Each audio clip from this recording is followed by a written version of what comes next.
Welcome, welcome, welcome. Tuned into Arsenal 101.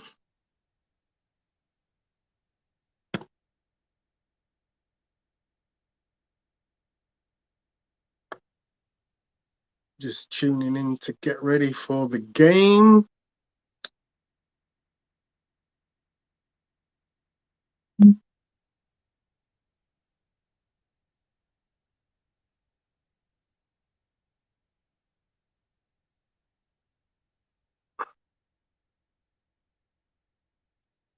And there is our starting 11. Nothing unusual because we totally expected that team. Do you currently drive or have you driven a diesel car manufactured?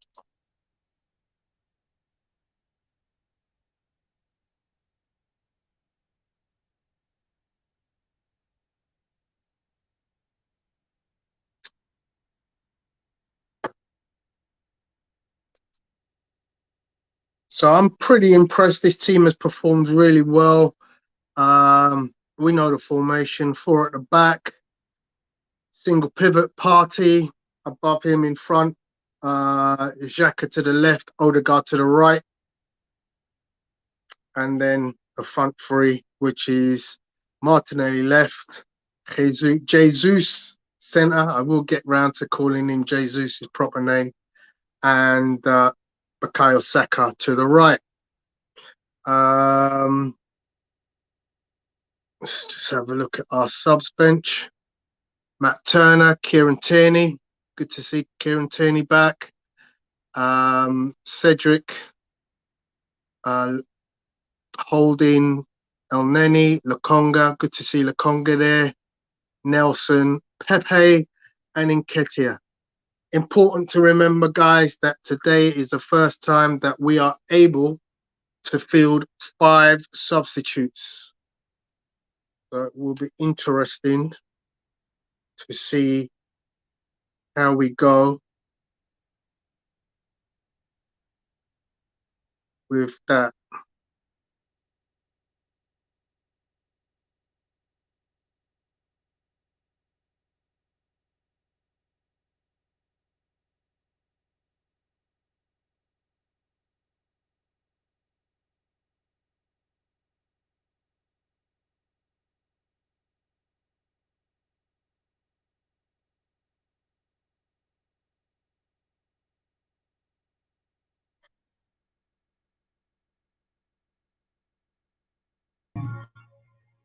Saturday, 10th September, live on Sky. Hey mate, how are you, mate? I'm very well. Yeah. You won't believe my TV just broke down. So actually just having to sort out something from one of my devices. So it broke down. Yeah. I'm about to reset it. It's now just doing some factory check. Okay, it's just it's got a technical hitch. Technical hit. So yeah. I'll put up the team. I've just explained who's in it. Do you want to have a little chat while I try and fix things about what you think about this lineup and what you think about the game coming up? Yeah, I mean, I think Tom raised it in the group that is this the best 11, or is the best 11 when we've got Tommy in for White or Tierney in for Zinchenko? I think Tommy's the only one who can sort of come in and make this any better. I'm really looking forward to today's game because, I think everybody would agree, this is the best we've seen for a while. When you look at the lineup, we got ourselves a top striker in Jesus, a really top striker there. Martinelli for me, I think I want. This is his season for me. He's got to. If we're not going to get a left winger, he's got to really prove to me, because I like him as a centre forward. I like him as a number 9. I thought he was brilliant when he played there under Unai Emery. But they always say he's a left wing forward. But for me, he's done his best work in the number 9 position. There's a lot to be required from a a wing forward. You know, Sterling does it. Mahrez pretty much does it. Saka is showing signs of doing it. Obviously, arguably the best at it is Mo Salah, but you got to get a lot of goals and you got to get a lot of assists. I don't care how nice you look on the ball. I don't care how much skill and great touches you got on the ball. I don't care how many players you can beat. When you're in that position, you got to get goals and you got to get assists. And I think you got to get at least 12 goals from that position, and a similar amount of assists. So big season for Martinelli. I think he can do it. Odegaard's looking good. I was watching the highlights on the pre-season games, and I got to tell you, Xhaka. He done a nice bit of skill for Saka's goal, but I just think we need Tielemans now. I think we need more quality in there. He lost the ball a lot of times, silly mistakes. I don't think. What are the subs bench? What do you think of the subs? Subs. Oh, like I said, when we spoke about the transfer window and how good it's been, you know, Nketiah and El Neni. I mean, Holding comes in and does decent. He does decent sub. Lokonga had a woeful season last season. If he's going to do good this season, he'll sort of dig himself out. But he didn't do great last season. Nelson's got a lot to prove. Pepe's got a lot to prove. Cedric, I'm not a fan of Cedric. He can cross the ball, but I'm not a fan of him. And obviously Tierney's good. So I mean, for me, Nketiah, Tierney, and Holding are good. Tierney, El Neni, Holding, and Nketiah. Cedric I don't like. Lokonga's, the jury's out. Nelson, the jury's out. Pepe, the jury's out. Pepe's more or less off the menu for me. He's got a lot to do to prove himself. He needs to really have a storming season and really just silence his critics. Okay.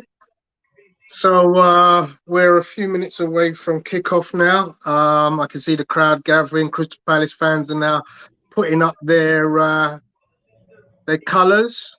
Each seat in one end of the stand is being given a card to hold up, which looks like, I'm not sure what that represents. Can you help me? Do you know what that represents? No clue. So there's the purple, blue, there's a light blue, a dark blue, white. No, and with the error being on the floor, as you say, with the players. I think I can see it them. 1861, probably that's their colours, right? That's their colours. It's got something to do with 1861. You know, they've got so maybe an ode to their original colours, but obviously we just know them as red, white, and blue. We don't know about the burgundy and the light blue. So that's something I'll maybe find out a bit more a bit later. But the teams are about to walk out onto the pitch. And you're loving them, yeah? You're loving what you see? What do you think? Okay, so it's blue shorts. I thought it was pink shorts, but it's blue shorts. Blue shorts, pink socks. I think I might have to go and buy a pair of them shorts because I've been thinking about getting a new pair of Arsenal shorts. And I don't like the white ones because white shorts just get dirty so quick. Yeah. Oh, they're going to do blue and pink. Interesting. Yeah. Yeah, I like the black kit. So what's that? That's like the alternative. That's the not necessarily a away kit. It's a third choice kit. Who's in the comments? No. The pink is the third choice. The black is the second choice, I think. Oh. But you know they got to wear the pink kit a certain number of times commercially. Yeah. Yeah.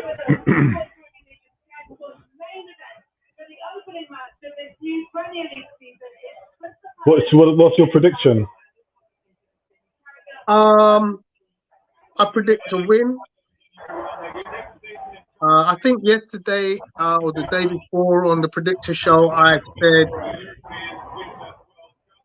did I go for? I think I went for 2-1. Okay. I've gone for 2-0. Mm. I think my defense is solid. It's too solid for them. Yeah. And my worry is down our right hand side. Zaha versus Ben White. Defensively, I think that should be good. Defensively, I don't know if he's got the pace, but well, I'll tell you what. You put the nail on the head. Has he got the pace? Zaha against anyone's going to be a problem. You're absolutely right.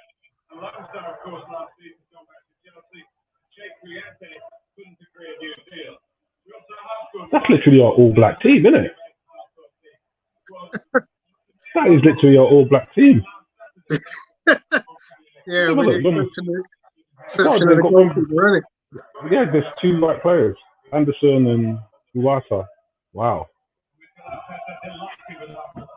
Patrick Vieira doing his pro-black thing, yeah. But didn't they have Conor Gallagher last year? Conor Gallagher's a big loss for them, actually. Yeah, that's right. That's what a lot of people probably haven't noticed, but that's a big loss for them. Yeah. Ben White, Saliba, Gabriel, Zinchenko. That's a superior back lineup. That's just way too superior for them. You've got Partey, you've got Saka again. It's just, it's just, Saka, Odegaard. It's just a better team. Yeah. It's a better team. You know what's really strange is anytime they put up the team formation, they always put it in a 4-2-3-1. Right. And it's not. No? It's a 4-1-2-3. Okay. 4-1-2. Okay. Because it's a single pivot. Xhaka doesn't play next to Partey. Xhaka plays next to Odegaard. He steps up a bit, yeah. I guess it's what he looks like without the ball, maybe. Even I mean, if you're going to look at it when it comes back, it's a 4-3-3. Right. Yeah. Well, I think with Arteta's formations, it's hard because they're so fluid. When it comes back into a defensive shell, Partey's not joined just by Xhaka. He's joined by Xhaka and Odegaard. All or nothing, eh? Okay, what's going on here? I thought they said that all teams said that they weren't going to take the knee this season. Yeah, not supposed to. Why? Did you hear that? That was the official statement from the Premier League that all teams have decided not to take the knee. So that's strange. I think it's probably one of those things where they probably talk about it before the game and decide what they're doing. They don't have to, I guess. I reckon there'd be a bunch of teams that probably don't want to, but I think teams like this, those teams, they probably will want to. So okay, So time-wise, I'm at 31 seconds. Oh yeah, do you remember that? 31. Bloody hell, I want 19. So you started ages ago. Okay, so I'm only a little bit ahead of you. 25, 26, 27. Yeah. I'm 20 seconds. 20 seconds? Wow, that's a lot. That is actually a lot.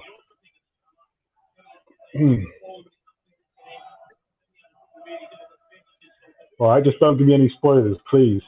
It's normally you doing that to me. That's going to be hard. I mean, how do you not give a spoiler when you score? Exactly. That's impossible. Well, we're off anyway. We're off. The Premier League has officially started. Yeah. The start of a long season, 38 games plus Europa, plus the FA Cup and League Cup games. So once again, the press is nice. Dispossess them nice and early.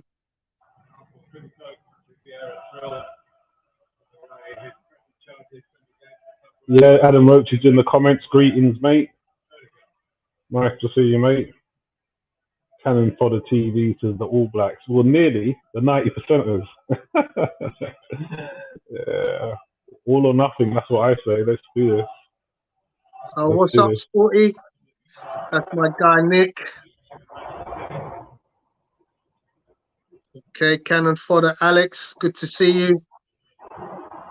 Andy Roach, greetings, my Bajan boy.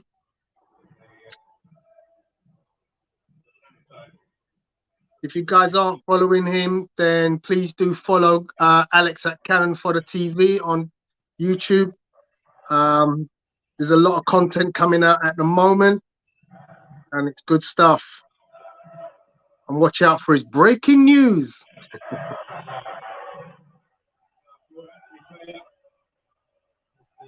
Here we go. Oh, unlucky. Nice try, Edouard. Yeah, so far quite evenly poised. Just 2 minutes in. Patrick Vieira's got his team very well drilled. What are you watching on? I'm watching it on my iPad. Oh, did you not get the fix? Did you not fix the TV? It's gonna need a little bit more work. What did you do? Punch Nice, it? here we go. Oh, nice. Oh, must be. How did he miss? Oh my God. How did he miss? You won't believe this. Well in. Gabriel Jesus put it on a plate. Yeah, there you go. That's what I was talking about in the beginning. That's exactly what I was talking about in the beginning. When you're on that wing forward position, he needs to do a lot more for me. I mean, he needs to do a lot more for me. That's all I'm saying. How was he missing that? I'd have been looking to sign a left winger, personally. Look at that. He's got acres of space. Did you left-footed, though? It doesn't matter. He's got to score that. He's got to get that on target, left or right foot. That's your job. That's a sitter. Yeah, he's got to do more. That's my thing. When it comes to our wing forwards, they're nice. They're technically nice. They're good on the ball, but they need to be more productive in terms of goals and assists. Now it's the season. This is the season. And when you look at guys like Sane, you know, that's who we like. That's who we wanted. You know, these guys are proven to score. I mean, Sane would have buried that. He's in. Oh, come on, Martinelli. You owe us now. Ben White's looking comfortable down that flank.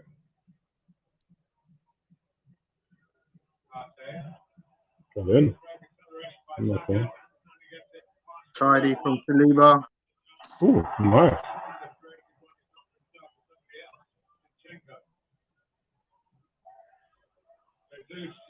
Yeah, Arsenal looking good.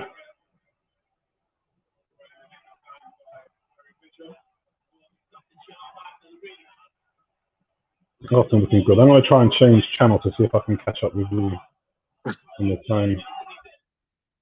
So, what have we got? Let's go to the backup.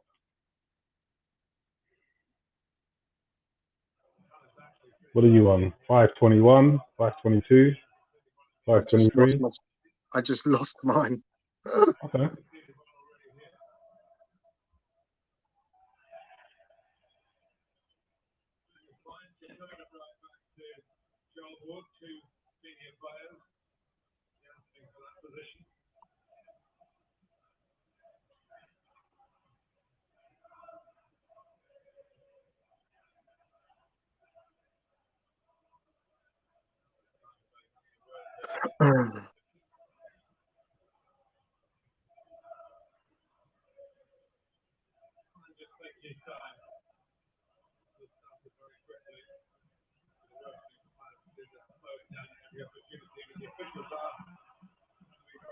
Here you go, Crystal Palace.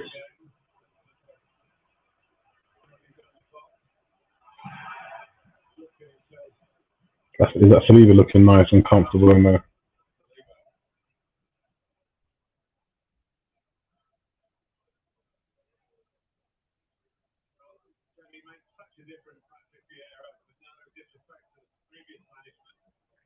He embraced this job. He moved into his second season.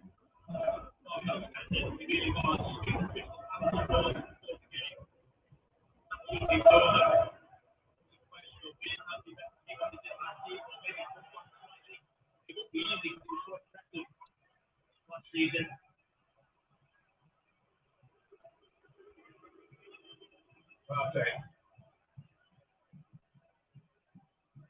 By Zinchenko, click on by still current teammate and former.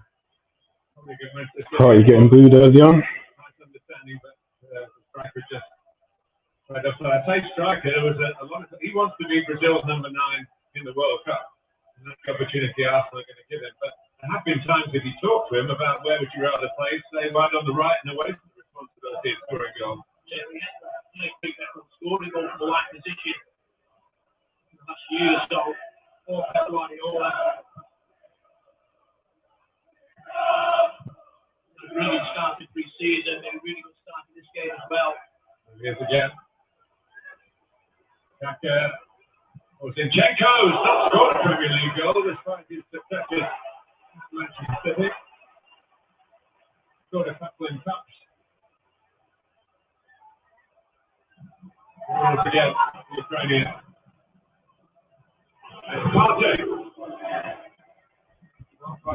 There's a lot of talk about how much money Arsenal have spent. I think it's fair to say that this is a kind of,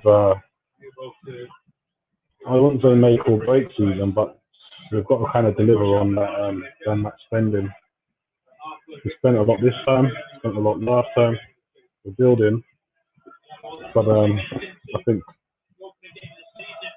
it's got to tie up somewhere. Well, especially going to be asked,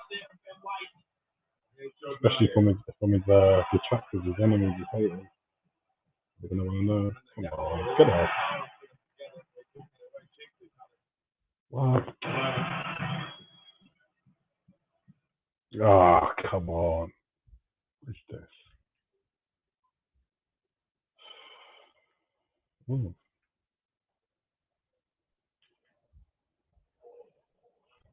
Are you on mute? Yeah, it's just trying to catch up with you, I think. I'm on 9:28, 9:29. What are you on? Okay, I'm on 9:27, 28, 29. Just only a couple of seconds. I'll leave it like that.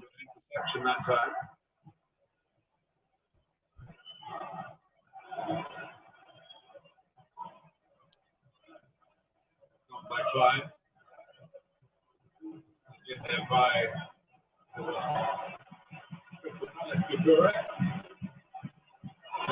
Ben White versus Zaha. Yeah, Ben White did well there. Ben White, Zaha took him on, didn't he? Zaha's going to do that all game. I mean, William Saliba just looks so smooth and comfortable. But his passing out from the back, is nowhere near as good as Ben White. Nowhere near as good.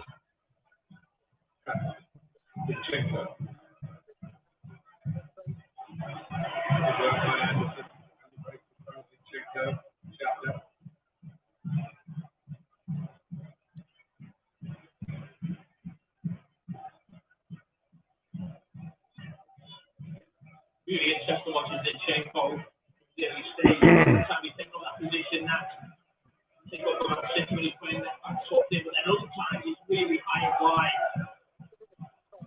Big mixers playing these early stages. Terry, we talked last Sunday about one of the consistency of the line exit in terms of picking the same team. What do you think of Martinez? You had a good look at him? And Arsenal come through He needs work. He needs work. Could be another tick in the continuity box here. Whereas Palace, of course, have had to chop and change a lot. Yeah, that whole Patrick Vieira before the game, that certainly won't help them. It won't. At times they go behind the line in this game. Whether that's technically or physically as well.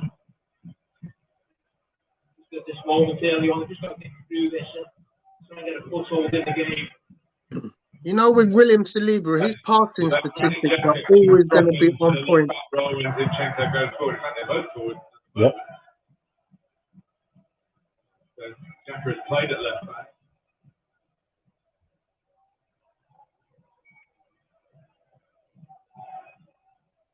Zinchenko. Martinelli. Good play, Martinelli. Nice little run there. But that was silly. clock almost fell. You need to do more of that because he can run past players. We know that. Fourth back again.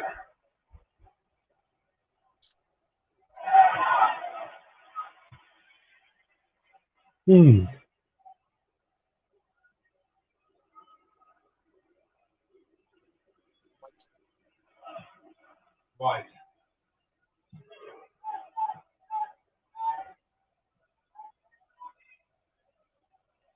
Just trying to close down Zaha playing his part. It's going to be a great battle between Zaha and Ben White. When Ben White wants to go forward, Tipped him. And that's still a 1-8 for Crystal Palace. I think he can still get Tierney. 1-1-1 up until now. He just got away with it. Ben White, really, I think it's Paul just picked him on the heels. That is something where he can stay in the game. That was an area I think we'll feel it next week at some stage. Well in.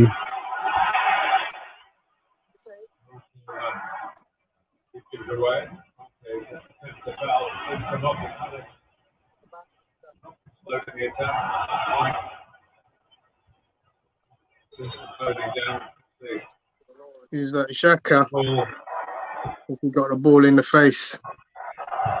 He was involved in some, allegedly involved in some betting scams, wasn't he? I know nothing. Hmm? I've heard nothing about that. Yeah, it's in the Daily Mail. The Daily Fail. Mm-hmm. Up and on with it. My arm's invisible.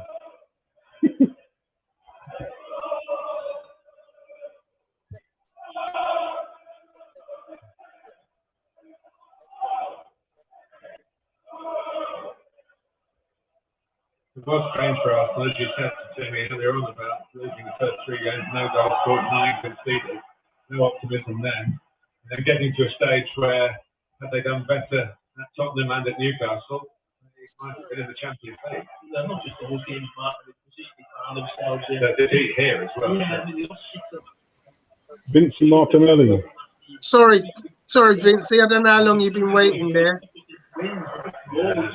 That's okay. How you doing? You good?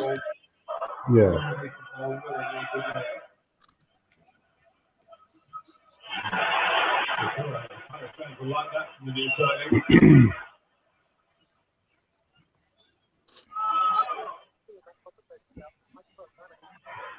How you been, buddy? Yeah, I'm not bad, man. I'm good. Good stream the other day, guys. Thank you. Version of Guaita as well, as far as Palace. Of course, when it was clear that Guaita wanted a 2-year deal, even though he had an important part. What distribution? Wow. How about that? What a ball. Good player. Yeah. More of that, please. Good to know. Come on, Zinchenko. That's it. You're trying to get Zinchenko, but couldn't do it. You've got to be stronger on that front there. I was at the Emirates last Saturday. Saliba, they got their first look at him at the Emirates the after that. They cheered everything. They've been surprised. Why have you loaned him out for a couple of years? He had a great season with Marseille. his loan system when they amplify technical price or runs full on pressure now an international match for his country. Sweating in game 21 coming and making an impact. The question over about how that affects them going forward, certainly considering the price tag of it as well. They could get the 3 at the back, which White played in. Mikel Arteta was saying that down on the pitch to us earlier.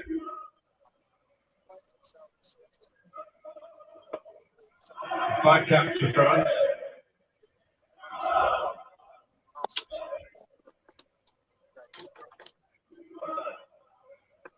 This has got a bit of competition. Sam Johnson's had an injury, so he's unwelcome to make the bench tonight. Jack Butland having to finger Australia in the pre-season. 2 men who have played for England. And the goalkeeper's listed at Ayew. Now Zaha. Well defended. Strike against the run of play.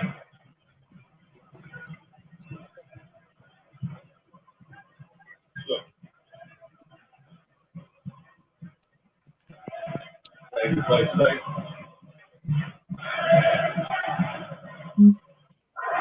Would you like to see Patrick Vieira as the future manager of Arsenal one day? Yeah, that would be nice. Yeah, that first Premier League season. Relegated. Yeah, he's definitely within the shout. He's got all the credentials. So, if we do go in that direction at some stage. Yeah. Thank you.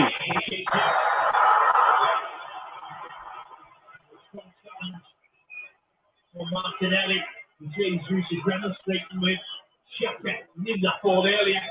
Still shocked that Martinelli missed that chance though. Yeah. Snatched that. The ball. Needed the ball and sort of fall through from Doucoure as well.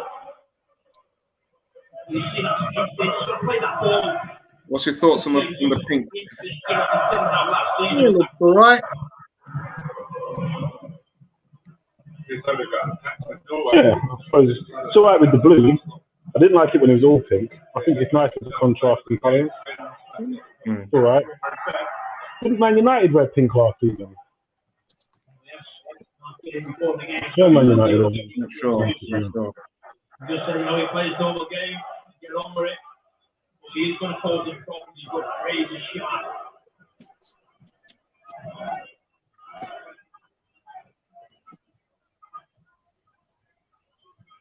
Not a great stat.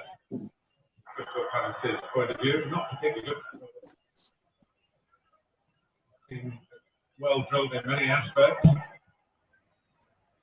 Zinchenko's got three coming round. Oh, yes. Good thing Tony weren't there. Goodbye, Tony. No spoilers for me, my son. Good thing you took a minute there, because I don't like spoilers. There's the first goal of the season. He had to give us that one, didn't he? And it's from Vince's boy, Vince's client. I said he needs to do a bit more this term in terms of goals and assists. Scrappy, but they all count. I think he's going to have a huge season. Oh, nice. Bit of tennis there. What is Zinchenko? You get an assist. He gets an assist. Zinchenko, lovely ball across. That's a lovely goal. What's wrong with that? What do you call that, Scrappy? He's onside. He's anticipated it well. It's a good goal. It's a good goal. Hey.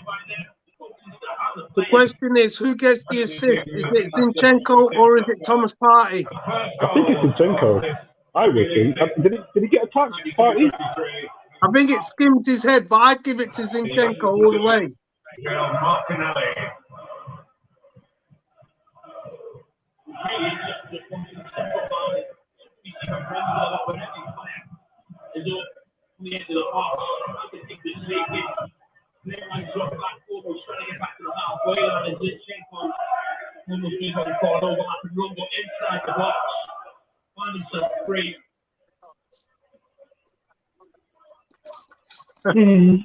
That's a clever foul.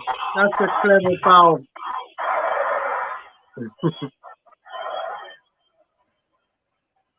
Very experienced referee there. No idea what his name is. Well played. Go on, Tommy. Tails are up. Carried out by Gabriel Jesus to Bukayo Saka. White. Oh, what a turn. Play. Good. That's a nice ball. Woo! Bit in trouble there. Oh, nice play. Yeah, good play. Ooh. This is good, Arsenal. This is good. Trying to hunt down the cross.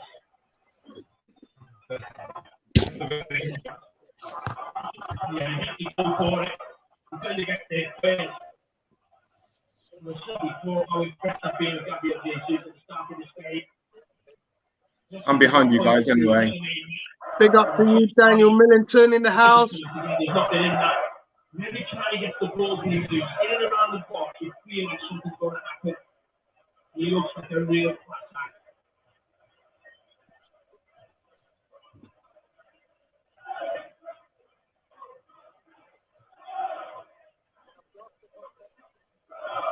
Mikel Arteta, storage side for plenty of goals. 6 pre-seasons in 6 wins, 25 goals, scored 7 of them by Gabriel Jesus. But you can never be sure that we carried on to, especially the first pre-season away game, the London derby, memories of an unhappy evening in West London a year ago. We're also lined up in the first fixture. Edouard, Doucoure. It's a while since Palace conceded at home, but they won down and it could have been worse halfway through the first half. Oi, watch it, son. Free kick. Yeah, really good defender, but then Mike over there. Saka. Still play for Crystal Palace, so now I ain't bought you. How much do they want for you? I feel for about 10 million now.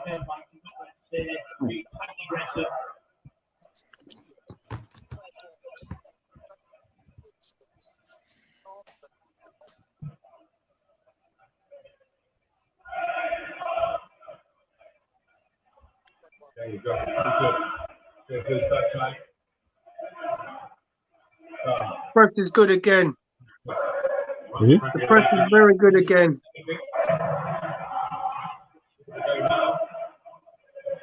What seconds are you on? I'm on 59. 24. 24:08. 24:08. 24:10. I've got a buffering song going on. Yeah, sounds well. Well into Saliba. Yes. Saliba's nice.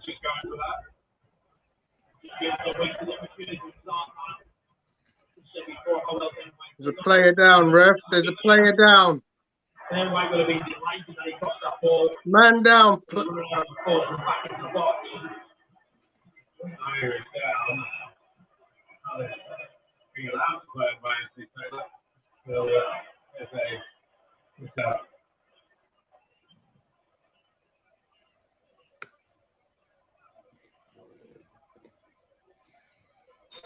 Matches all the way down there on the guard. Play the game. Crystal Palace.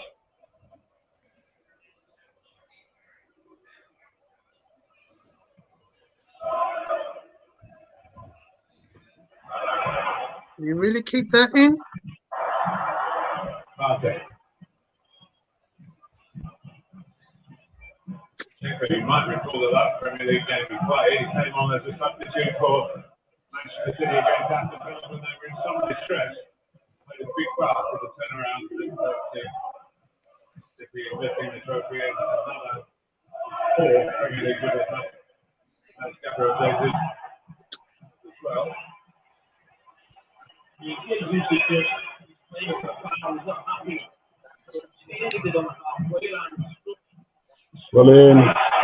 Come on, guys. Ooh. Well in. Well play, Saka. Nice play. Come on, Odegaard. Watch it. Good play. Let's have a nice little build up here. Martinelli. Well played. That's it. Get rid of it. Don't back it. Zinchenko. On the ball. Andersen. Get a corner. Can they work? Where's Apollo? He's got some explaining to do, man. He's been talking up Zinchenko like he's the best thing since sliced bread. What have you been displeased by in the build? He seems a bit timid. Seems a bit playing with the handbrake on. I'm not Have you convinced. done anything wrong? I'm not convinced either on what. He's not going to. He doesn't make mistakes. He doesn't make mistakes. Said he doesn't take any risks. Well, it's funny you should say that because last week in the game against Seville, he pings like 2 absolute storming balls into the box to players from like 30 yards. I'm more concerned about his defensive ability as opposed to his attacking. And So that's my the area my question again: have you seen him make a mistake defensively? No, that's not the point of where I'm talking about of me being convinced. You're asking me if he's made a mistake. Yeah. He may not have made a mistake, but in regards to me being convinced about him position over a longer period of the season, even when he was at Man City, I wasn't in that position. He hasn't convinced me yet. He's a good signing for Arsenal, but I'm not convinced over a long period of the season whether he's I'm willing to say he's going to create problems for Kieran Tierney because, you know, for me. Oh! Jesus Christ!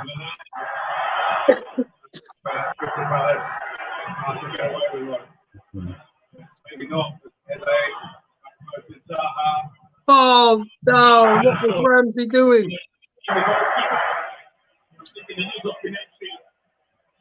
I mean, as a left back, I like Cucurella.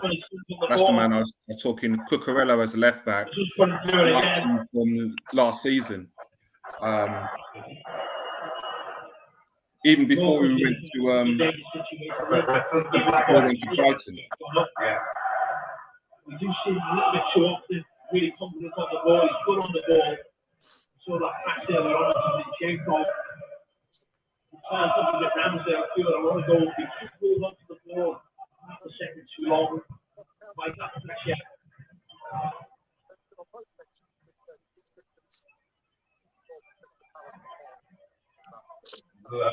With a World Cup in mind, I'm sure. Southgate will be out and about. My stream This weekend. Strange, of course, for this round.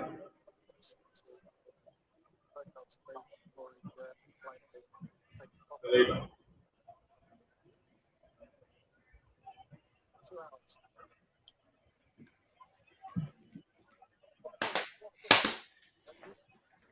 He's a very gifted player. He missed most of last season.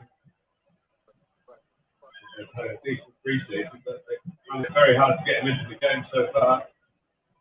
What are you doing, Ramsdale? Ramsdale giving his dad a few points again.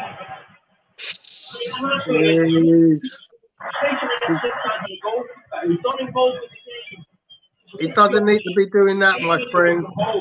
He does not need to be doing that.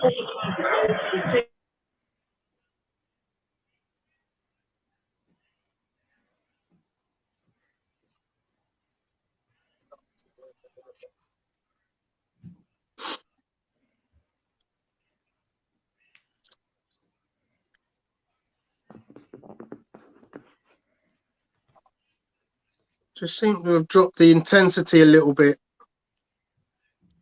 Do you feel that?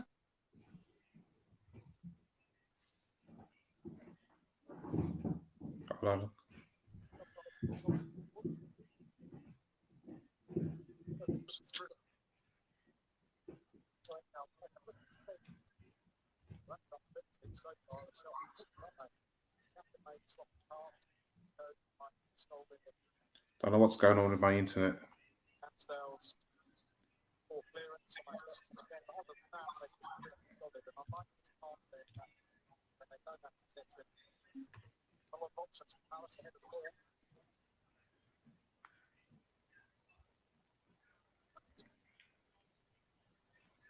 So Crystal Palace are just building up with a bit of passing around.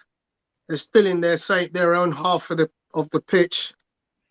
Obviously not finding it easy to find outlets, which indicates it's a good sort of defensive shape from Arsenal, because Palace are definitely finding it difficult and they've resorted to a long punt, but it's a superb punt into the feet of Zaha, taking on White, and in comes Bukayo Saka to help rescue Ben White. That's great tracking back from Bukayo Saka. That's excellent play. That's as good as a goal because he basically stopped him from taking that shot.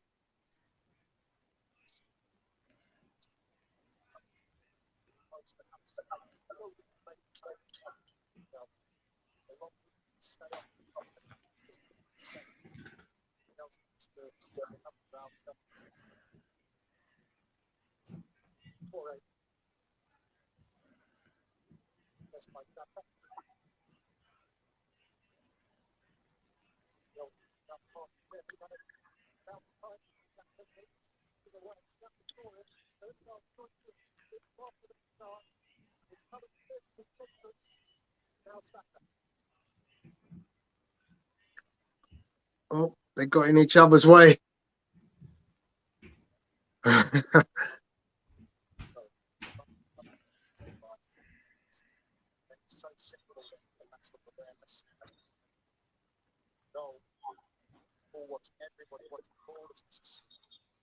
Goes to the far post. There's no defence. Players Martinelli. Again, there's a lot of quick space inside the star there, well inside it. Palace players just watch the ball himself on one side, then goal to the other.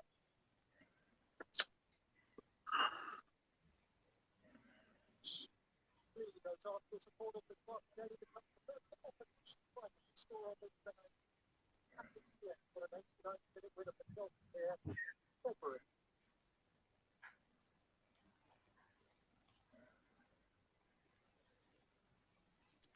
Good football, Arsenal. Good football.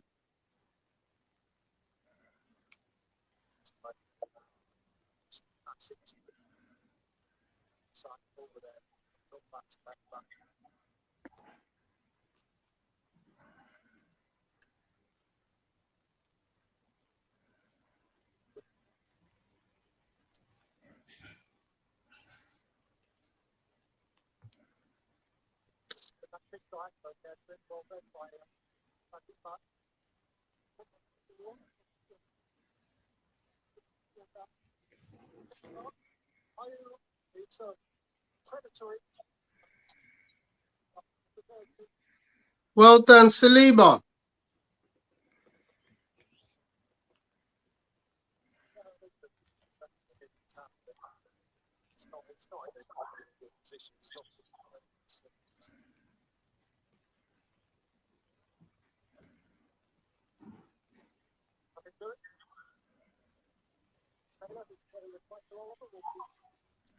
It's good. No penalty because it wasn't.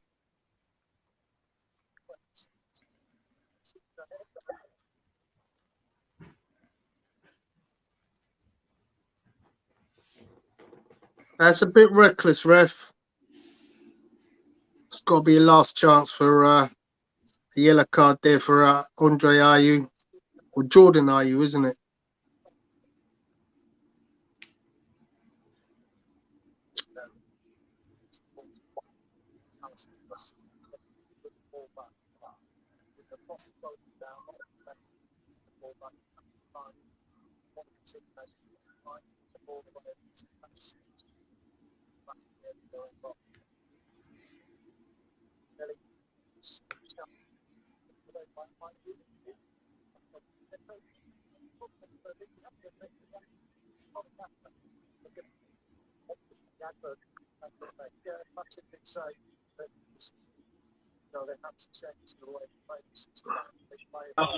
But also a lot of touches inside.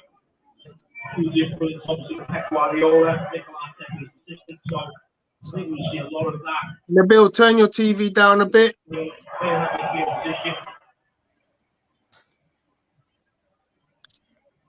I can mute it as well, actually. Oh. Oh. Ref?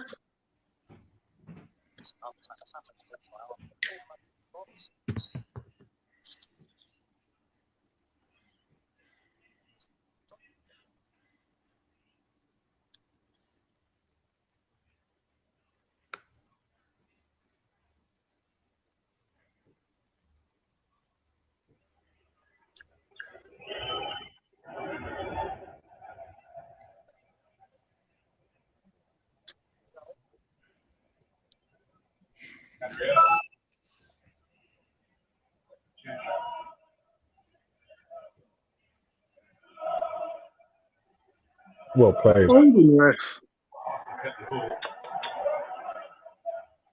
Ayew. Clyne. Ayew again. A push for challenge. Gabriel. We've got Gabriel Martinelli and Gabriel Jesus.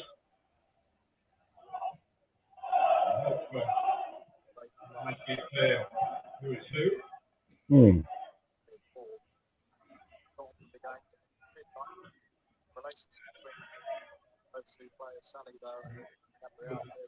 Very interesting Premier League briefing in midweek, talking about the league, the Premier League.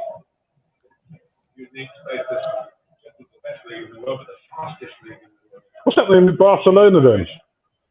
Be overfussy. What's that, buddy? So what's happening in Barcelona?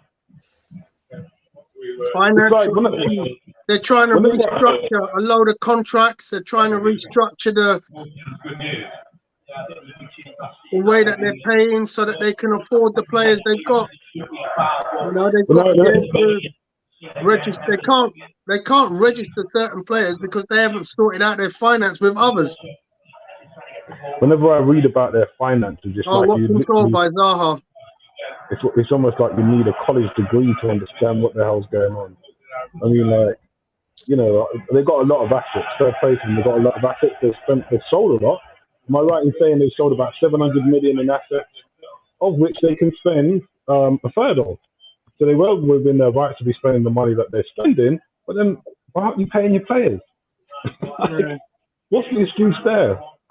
How does that work? You've got players who are on contracts. How do you even do that as a football club and not face legal action? Yeah, it's a usual thing, isn't it? Different rules apply. Financial fair play being taken to all sorts of away. Yes. It don't apply to some clubs, does it? It just doesn't.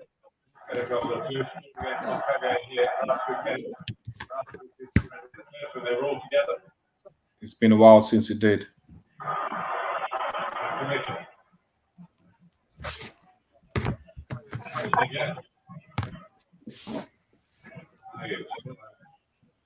Okay, boys, we've got a bit closer on that. The cross coming in. Okay.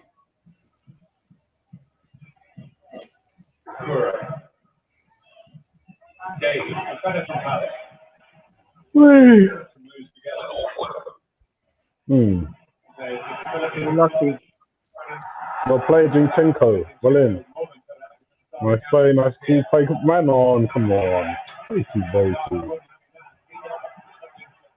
That's it. Get in his face. That's right. I'll tell you what. Eze is a good player. I'm surprised nobody's actually approaching Palace to say, what would it take? Apparently we were interested in him. Yeah? Yeah. I mean, as an upgrade for Xhaka, it would be a no-brainer for me. Xhaka? He don't play in Xhaka's position. He can do. And look at where Xhaka plays. You're making an assumption that he's playing as a central DM. Oh, what a save! What a save by Ramsdale. Good save. Saves an almost certain goal. Very reminiscent of what we saw at one end where the header back across. Andersen was getting between Zinchenko. It's a great save. Yeah, I think that's a warning sign, you know. I mean, you've got to take. Yeah. So be very.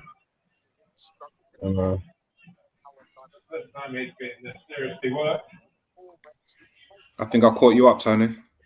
Okay. 41.58. Yeah. About a second or two ahead of you. Okay. Don't know how. How did you catch up? What do you do to catch up? It was a different stream. somehow got my my tablet onto another stream and bang.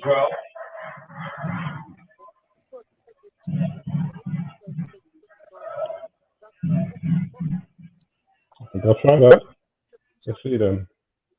Oh yeah, Welcome to the stream, Bukenya Ronald. Nabil, are you using a stream? Yeah. I'm using was it IPTV? Okay, I'm on 34, 36, 37, 38. No? No, I'm on 42. 51, 52, 53, 54. Yeah. I think I'm going to try. You're right. What I'm doing, I'm watching it on Sky. I think I'll go to one of those sport international channels. You're all right, bro. You're only about 20 seconds behind, so you're not missing anything. Yeah, but if there's a goal or something, and you say it before it happens, I like to be right up there with it. Do you know what you're watching it on? I'll send you a message. I'll send you a message on Facebook. Dadden is pretty good. I'll go for this one now. Sports 1. Oh, ref! What's he give? A dive? What's that pen? No, he's booked someone for a...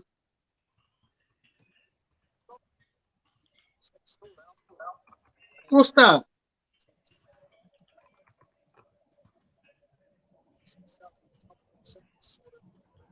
He's booked Xhaka for a dive. What, Xhaka? Yeah. Granit Xhaka's been booked for a dive. Okay.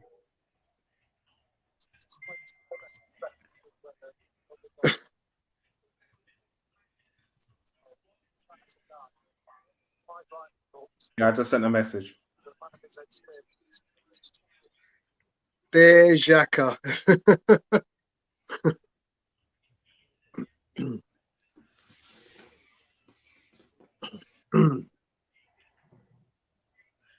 Did I just see Emmanuel Petit? Yeah.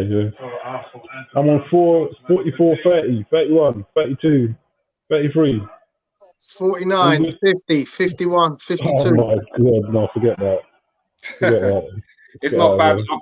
I just buffered, just Emmanuel Petit. I just buffered and now I'm behind. It'll probably jump back again at half time. So what are you on now? I think I'm behind you guys. I'm 44-39 because I had buffering on my... What about you, Tone?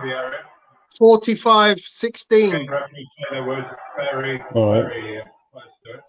Yeah, I know what it is. So what is this? This is UK Sky Sports. Lucky Xhaka. Let's try it over here. That's the kind of ball I want to see him play more. Yes, it was a blatant dive. Absolutely. What about now? I'm on 45-21, 22, 23. Right, 10 seconds ahead of me. So that's fine. You're good. So we just had 2 shots at goal by Edouard. We got away with it.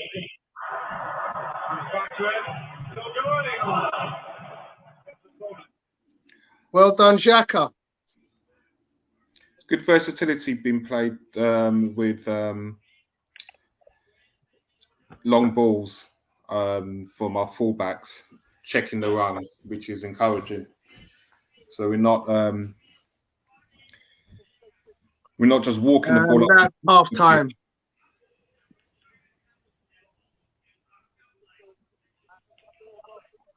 Just a little bit passive in the last few minutes.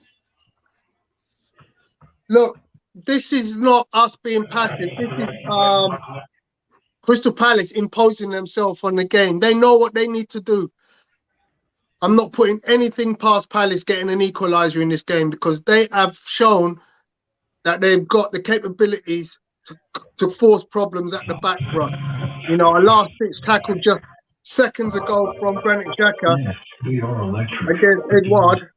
You know, the first tackle was from Saliba.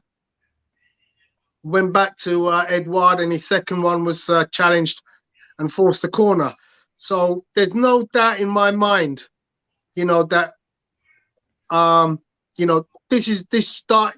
this was going to be a difficult game.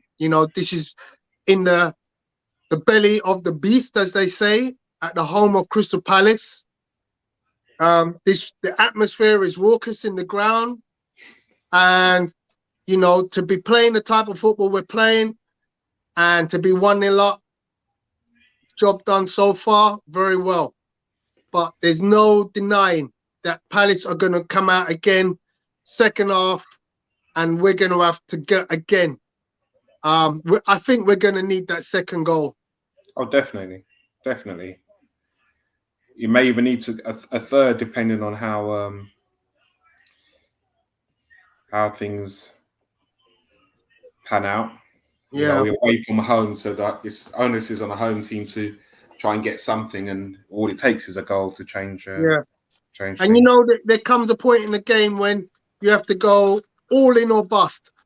So Arsenal, we need to defend the first 10 minutes and make sure we don't do anything silly.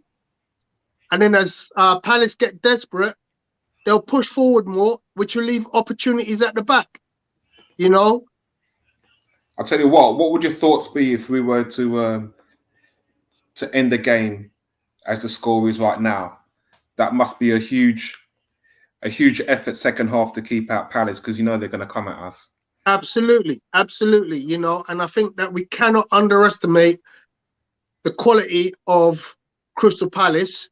I think I've seen enough today to say this is a team that will again this season be causing problems for certain teams. GK in the house, good evening. Welcome to the watch along.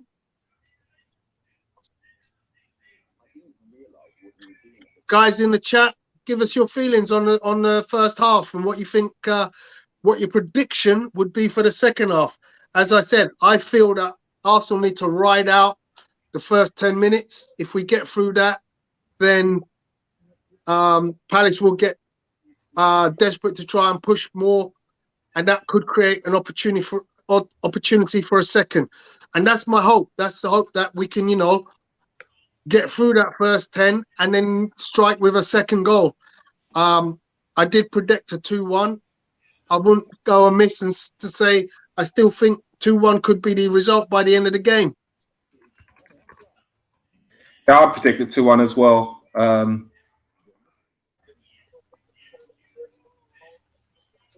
It's never easy. You stop and you think, years gone by, I was talking to my cousin, who's a brother-in-law, who's a huge Arsenal fan, and this fixture back in the day we used to guarantee 3 points, but it's got gradually harder the past few seasons. So to just turn up and expect it to be a walk in the park, it doesn't happen. So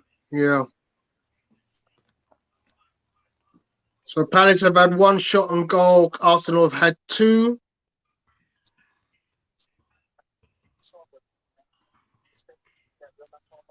Fulham have got a baptism of fire tomorrow, playing Liverpool.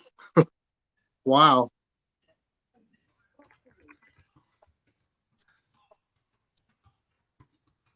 So I'm just getting the first half highlights.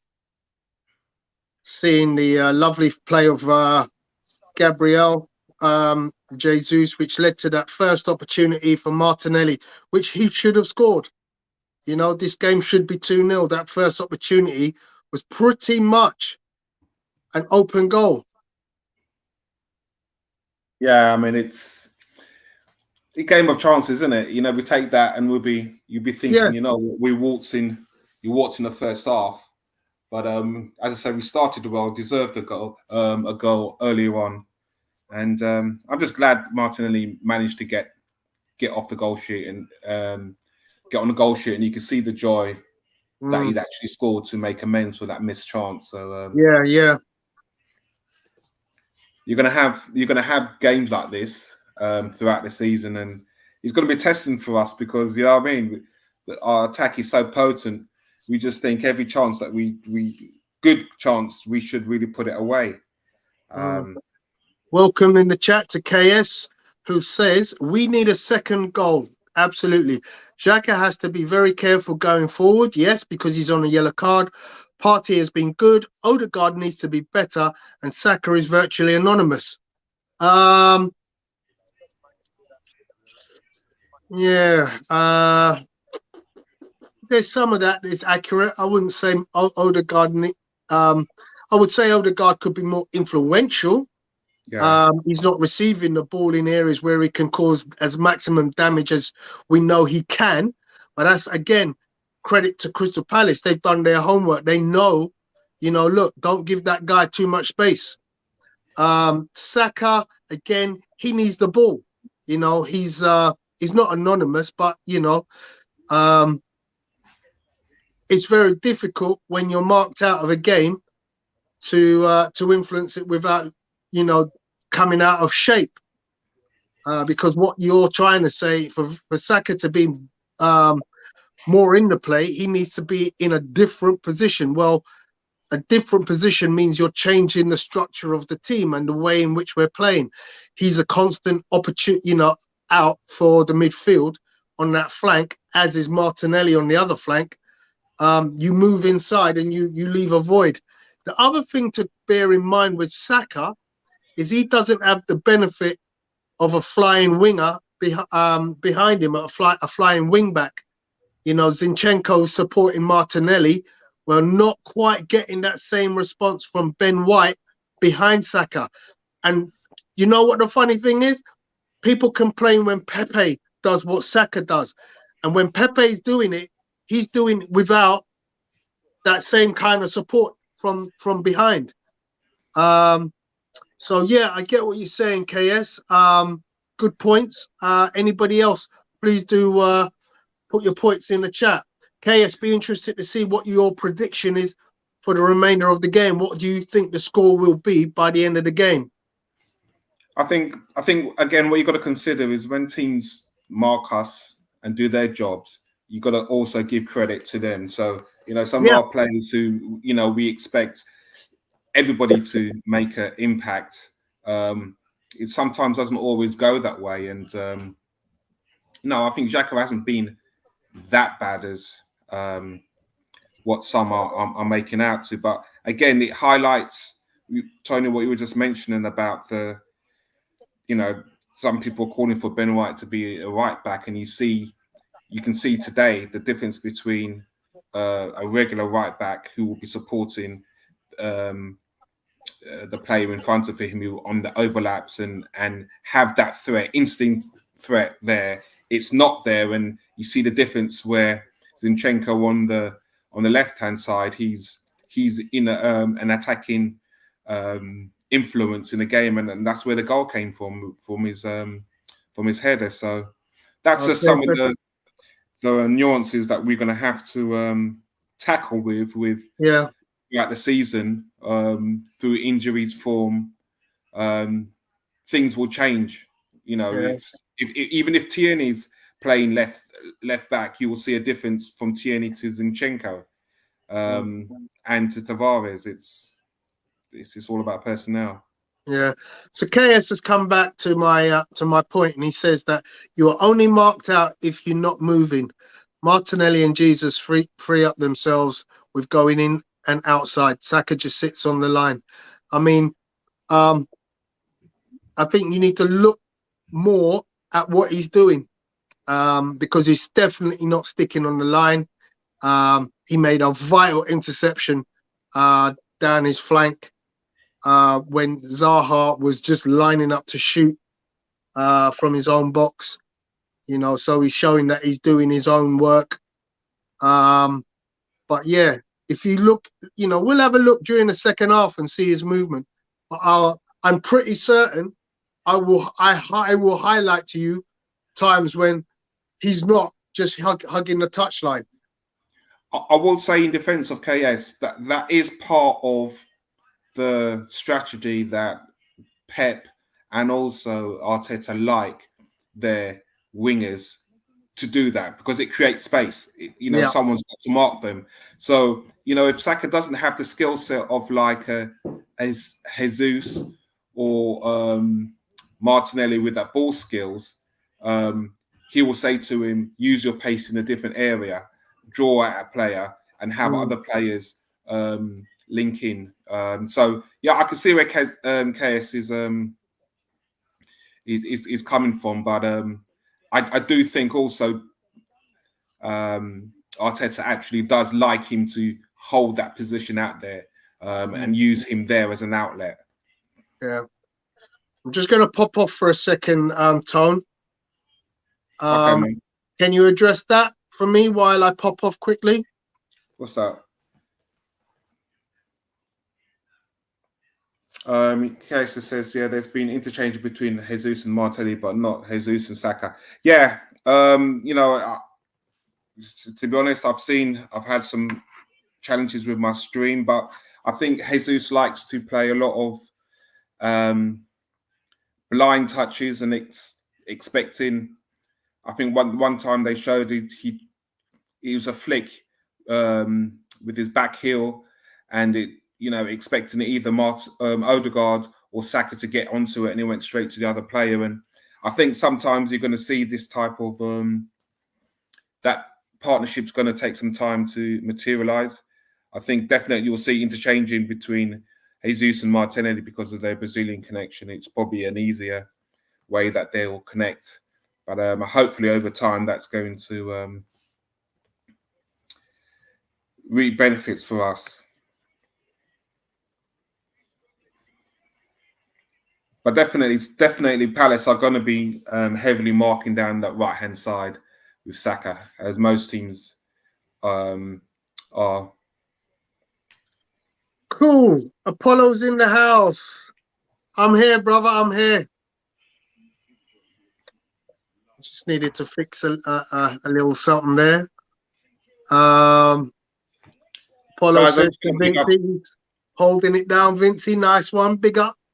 Yeah, man. I've just got a big shout out to Jamie for the shirts. I bought this shirt some months ago, and I just opened it up today because I was going to give it away to a friend, and it's actually a really nice. I actually like the shirt.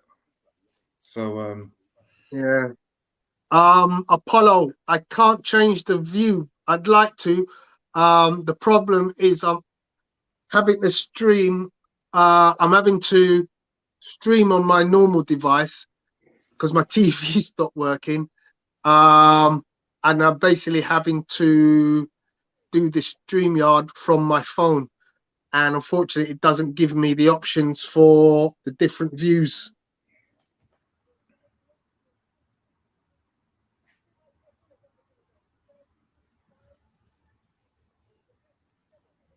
I just need Jesus to score because my fantasy team, I've got Martinelli in there. So happy days so far.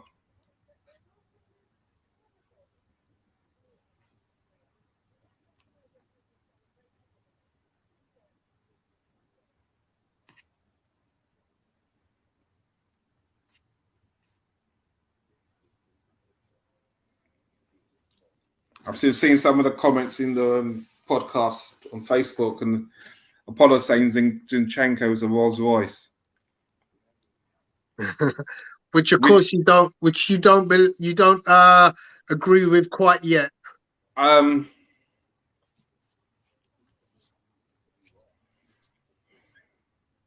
Okay, so we're nearly about to start the second half. Obviously, there are no changes at the moment.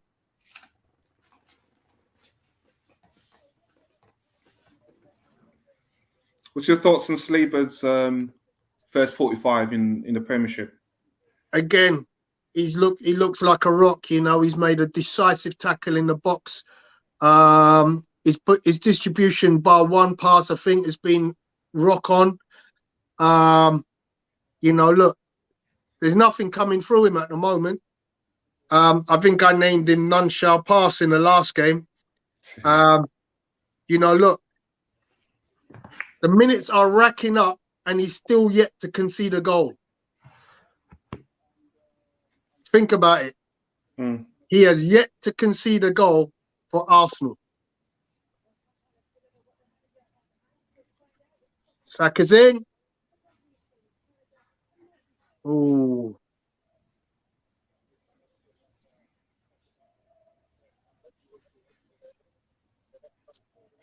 Has it started on yours? Yeah. I'm at 45, 26, 27, 28. Right, it hasn't started on mine. I'm gonna have to try and restart mine.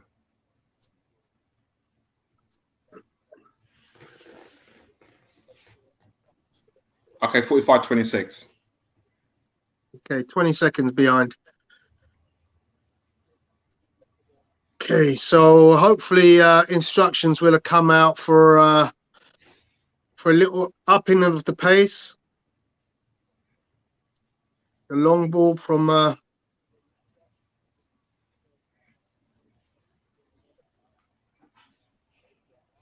long balls. Crystal Palace are playing a very effective long ball strategy, putting in their man in the back.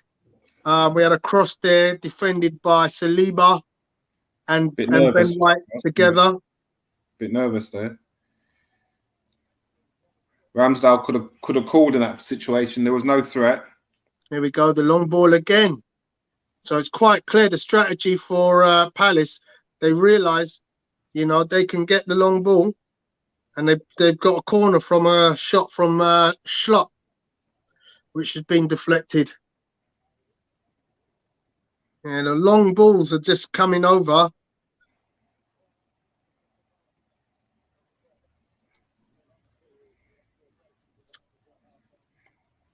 The deflection comes off of Gabriel Jesus. So this is no different to the games last season, where when Palace start to use their pace and physicality, we've struggled.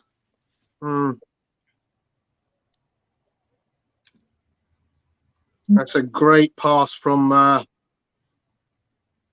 Ramsdale. Full 60-yard ball to near enough the feet of Jesus, yeah.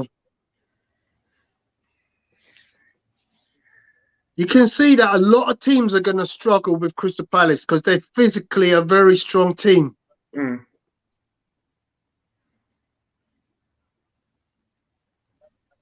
So with that, you've got to we've got to have players in the right position. We've got to use the ball with pace to move them around. And when they've got it, we've just got to be really organised and dogged, because otherwise they'll bully us. And yeah. And you know what happens when they do that to us. So free kick coming in. Oh, it goes through everybody. So there, it's now in the feet of Saka, who places it in. Ooh. Headed out again. Saliba with the chest.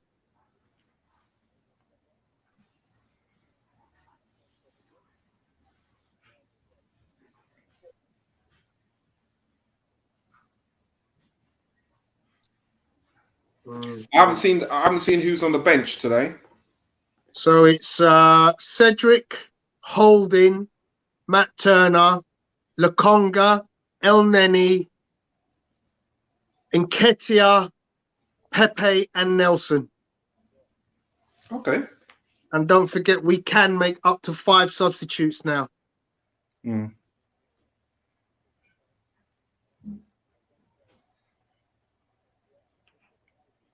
Oh, there's a foul there on Nathaniel Clyne.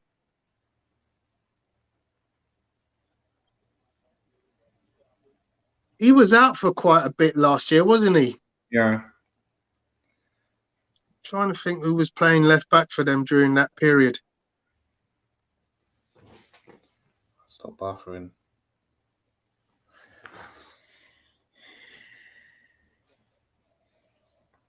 I wonder what's happened to Nabil. Come on, Saka, protect the ball.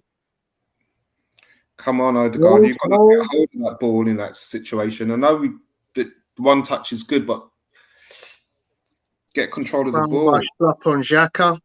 Yeah. Easy.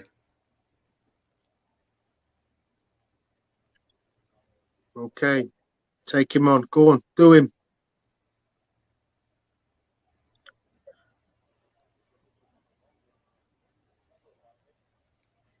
Going for a corner. Shot from Martin Odegaard. I think he should have taken that on first time. Yeah. He didn't need to take the touch, and he's left-footed, so it comes straight onto his left foot. He should have just took that shot. Bottom left-hand corner would have been nice. In fact, it would have been a replay of his last goal, where he just nicely straight onto his left foot placed it into a bottom corner. Now, Tony, do you know there's an area in Saliba's game, our client, that needs to improve, and it's in this area right now in corners. We need him to use his head, get in some positions where he can. We got to get back. We got to get back. Not looking good. That's good. That's good. That's good. Hold him there. Good play, Arsenal. Good play. Ben, what are you doing? Ben White sometimes makes the wrong decision. Oh, what a pass. And what a save. What a pass and what a save. Sorry, I've got buffering. It's killing me. Missing all the fun. Took us through it. Wow. Wow. There was the most amazing pass into the feet of Eze. He was one-on-one with the keeper. And luckily for us, volume, bro. Volume. Volume too loud. Can't hear myself.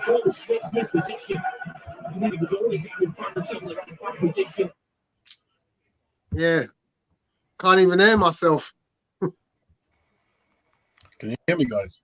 Yeah, loud and clear, brother. Loud and clear. Yeah. Can you hear me? Yes, I can hear you loud and clear. Can't hear you.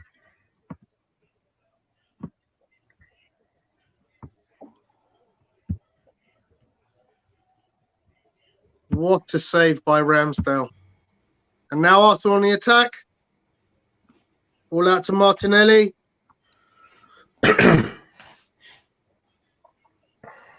Oh, come on. Tackle him. There we go. Zaha against Ben White. Oh, and again, he's done him. Oh, what a tackle from Saliba. What a tackle from Saliba. Yeah, that was brilliant. That was brilliant. Risky, but had to be done. But you know what? Look at Zaha. He's got Ben White on toast. Zaha's tricky. He'll get most defenders on toast, but that's a good covering tackle. Well in. That's a great tackle. That is a Rolls Royce, Tone. Well, it's simple, man. Listen, I've been talking about Saliba even before he kicked the ball for Arsenal. And the guy's just got everything. He has everything to be the central defender for us. You know, his presence is... Who did he remind you of? Did he remind you of a Varane or Rio Ferdinand? Or who did he remind you? He's not a Ferdinand. He doesn't run out with the ball. No, he doesn't run out with the ball, no. I think he reminds me of an upgrade to Virgil van Dijk. Really? I wouldn't say that, though. That's bold. No, that's very bold. The difference with Van Dijk will play a 40-yard ball. Saliba doesn't have that in his game. I look at him and I remember Van Dijk when he was at Celtic and I wasn't convinced. But when I saw Saliba, straight away, I was convinced at him. And that's the difference. The eye test, even before he's played for Arsenal, I was like, this guy, given the right manager, is going to be a beast. I never thought that with Van Dijk at Celtic, even though he was good attacking and got a lot of goals from corners. And yeah, the foul, thank you. A better player. So, so once for who I can't remember who it was talking about the play of Saka. There was a perfect example of the play of Saka. Okay, yes. Using the space wisely, attacking the defender, and now winning a free kick on the edge of the area.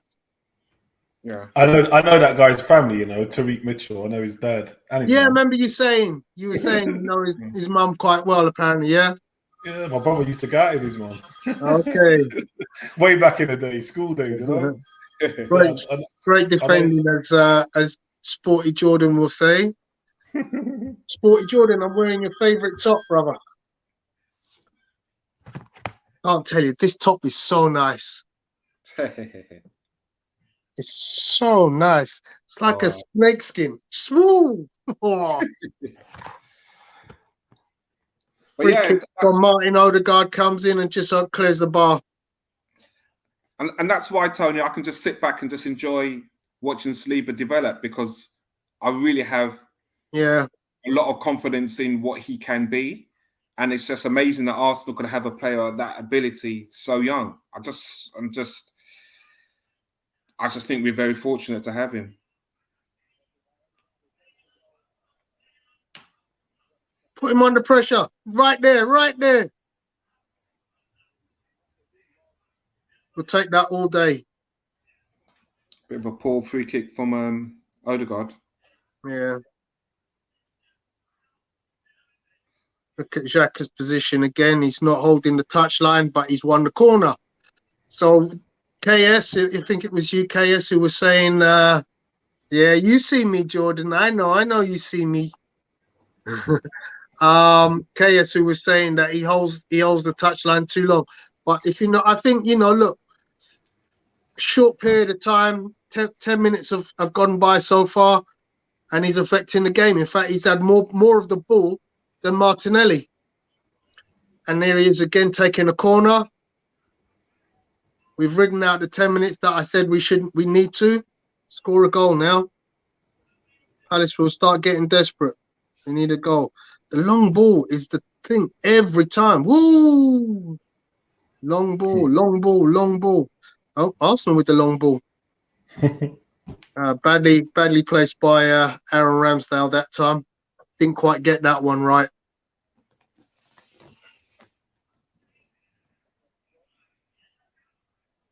Do you think we need to make any changes? Well, Crystal Palace are right now. They're taking off. Is that Easy. Edouard is being Edouard. replaced? Mateta. Jean-Philippe Mateta. Scored 5 goals last season, 1 assist in the Premier League.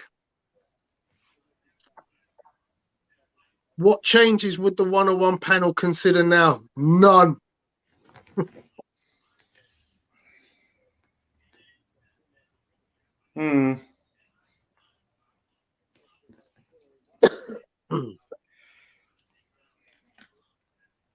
Would you do any changes right now, Tone?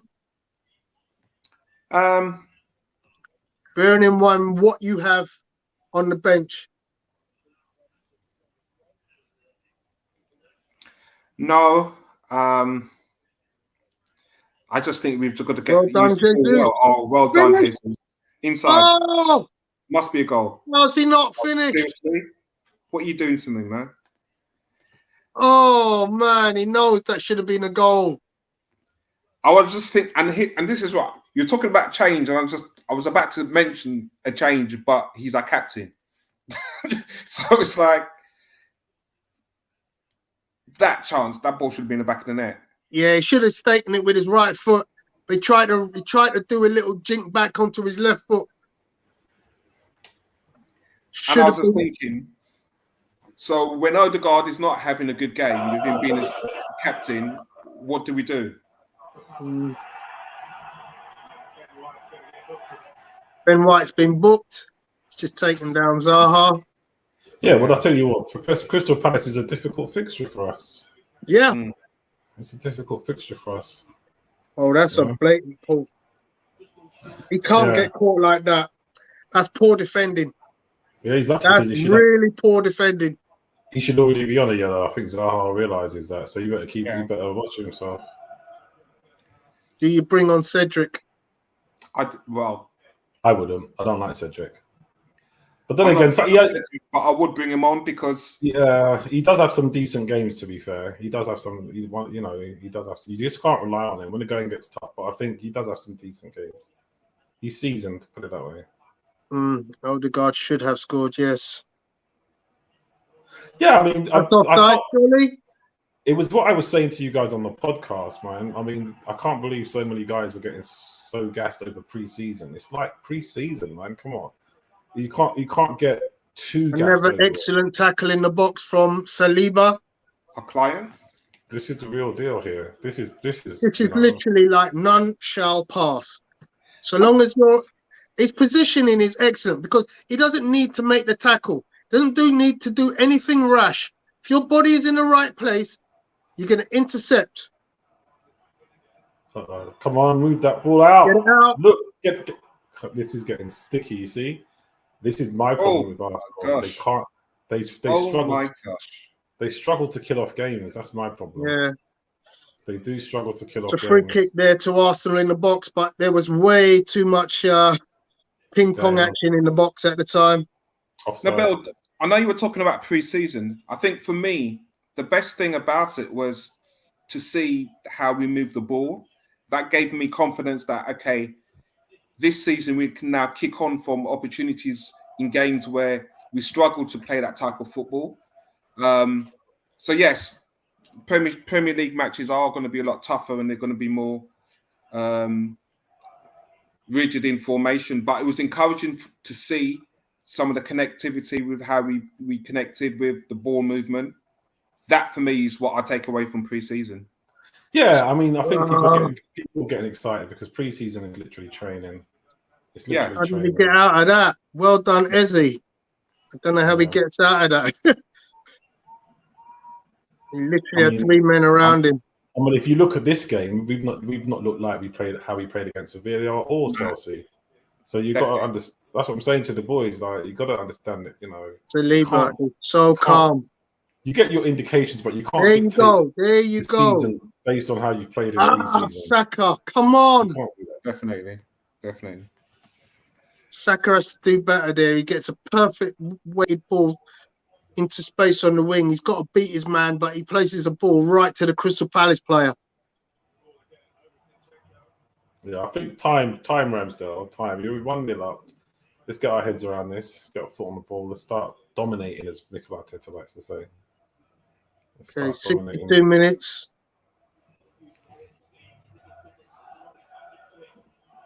Yeah, good idea. Let's start this build-up play. Time. Dominate them. There you go. Little touch. Oh, come on, Saka. Little touch. Let's not lose it. Clyne got a yellow card there. Who did? Clyne. I think so. Yeah.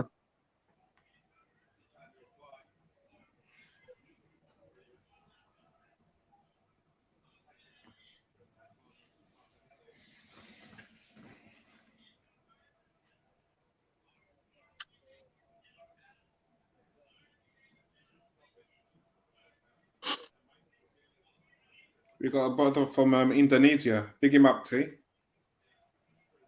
Apakok. Hello, bro. I'm from Indonesia. Nice to meet you. Nice to meet you too, brother. Welcome to the watch along. Hope you're enjoying the game.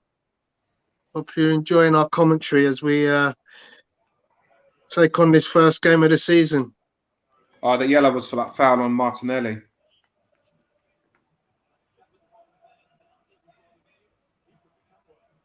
So now Martinelli has to put the pressure on Clyne because Clyne cannot go in with the tackle. Yeah.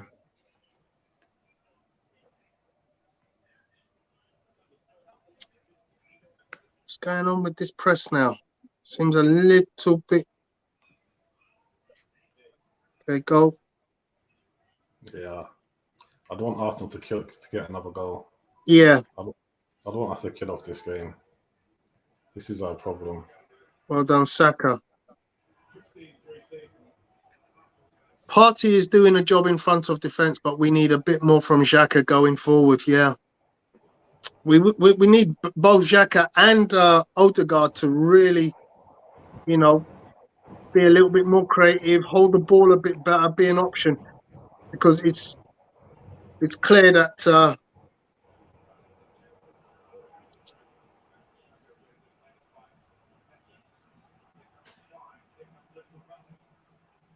Clear that Crystal Palace have done their work, their homework well. You know, they're oh, that poor pass, man. Zinchenko was right in it. He could have just put in Martinelli there.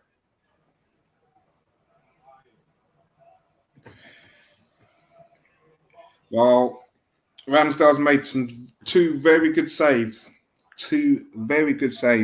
Yeah, I think it's enough now. Enough is enough now. I think Odegaard needs to do more for me. Partey needs to do more for me.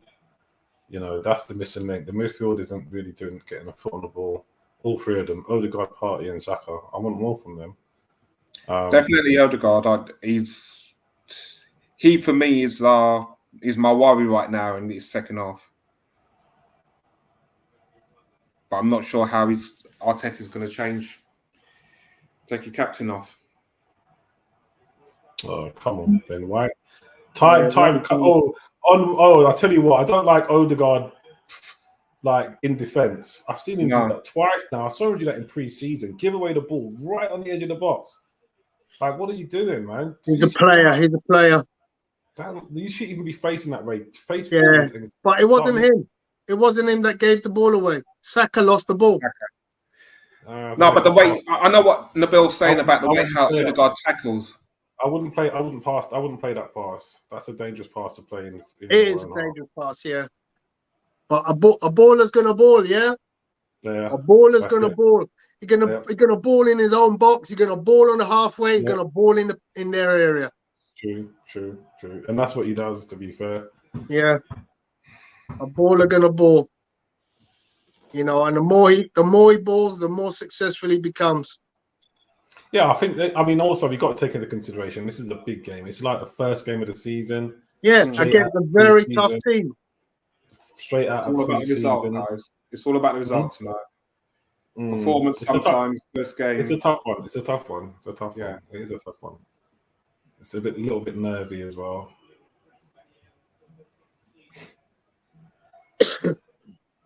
I say go to him.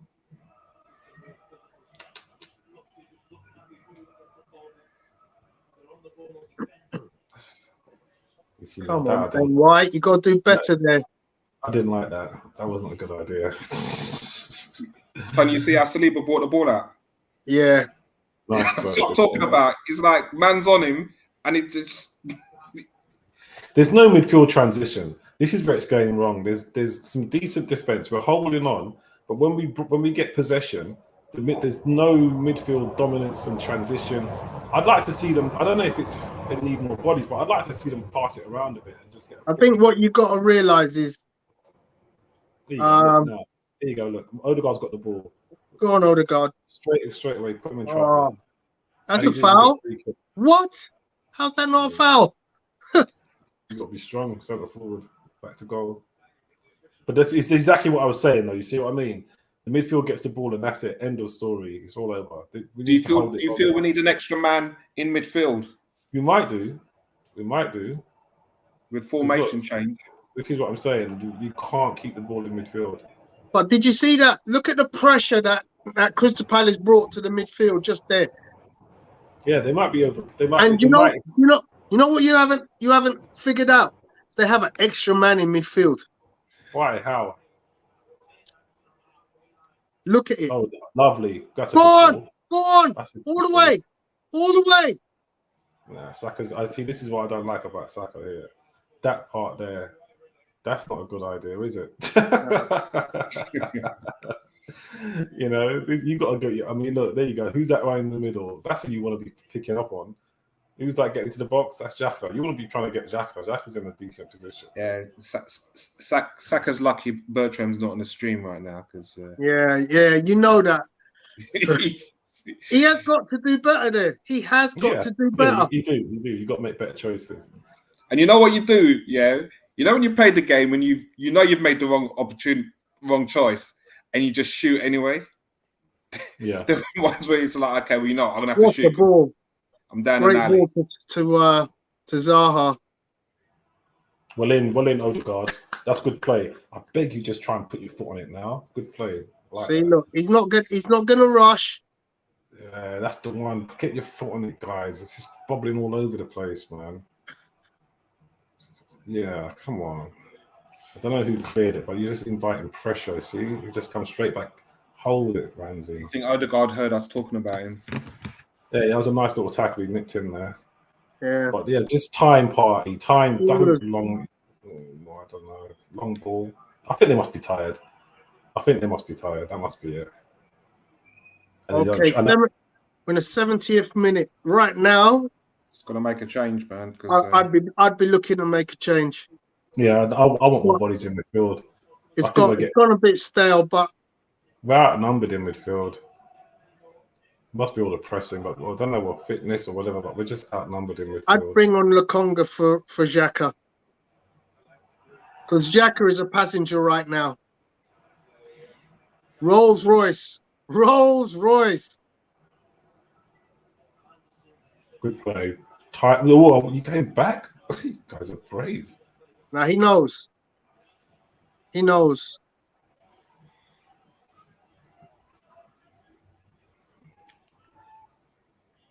Chase that. You know what? He's got some. Okay, yeah. For what I'm seeing about Saliba, he's got some tendencies that Maldini had, where it's effortless defending. In there, get in there. Zinchenko, come on, Zinchenko. Ooh, I don't like that. And that's a lot of confidence. Come on, Ben. Stay with him. Focus. That's Zaha. Get that ball out. It's too. I think they're tired, man. And this is what I don't like about Zinchenko, Tony. Yeah? When you're talking about Zinchenko, yeah, he's right there. What you just saw there, nah. He got stripped, didn't he? Nah. Nah. Stripped. I don't want to hear none of this Rolls Royce talking and all this foolishness. When I see that right there, yeah, is what I'm talking to you about. I saw that Man City. Yeah. Got peeled. Nah. He got peeled, bro. Yes, he couldn't even drag him back. That's how bad it was. He couldn't even get close enough. Okay, water break because of the injury. Guys are getting hydration very quickly. Obviously, Arteta can say a little bit of like what needs to happen. The players can, tell their energy levels. I wonder if the man can have managed water at halftime.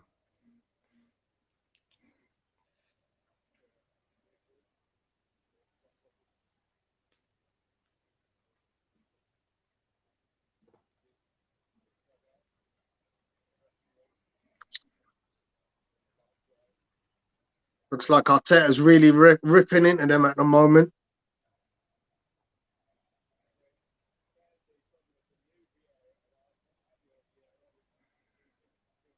Saliba telling them, keep your heads, boys. Keep your heads. Focus. Rolls Royce, boy. That kid is a Rolls Royce, you know. Listen to me, man. I know some players I've hyped up, but this guy, listen, I'll play football with this guy anytime, man, if I see him. I'm surprised he's sweating. Crystal Palace are making 2 more changes now.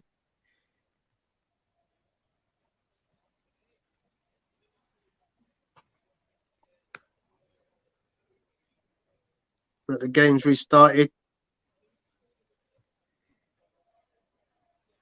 Okay. All right. So here come the changes for Crystal Palace.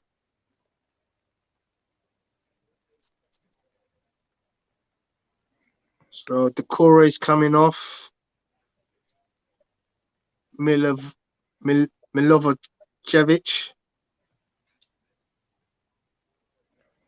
Milivojevic.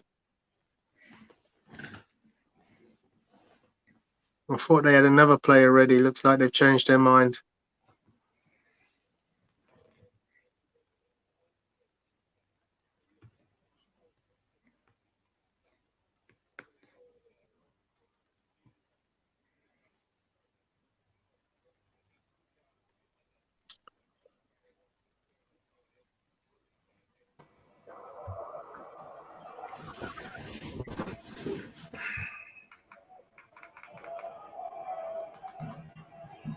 I haven't watched the All or Nothing documentary yet. Welcome to the stream, Samuel McCowan. I watched it this afternoon. I binge watched it. I enjoyed it. Really? Yeah. KS says he thinks we don't have any confidence in our reserves. Sporty Jordan talking about the statistics, which we haven't seen because we're not using Sky. But put them in the chat if you can, Nick. Welcome to the stream, Richard Stevens. Bless our Arsenal 101. Just joining from the season get-go. What are we looking at for Arsenal? Arteta wants the top 4, I feel. Do you agree? We lost to Brentford last year, I believe. You do believe? We believe. So, in a very difficult environment,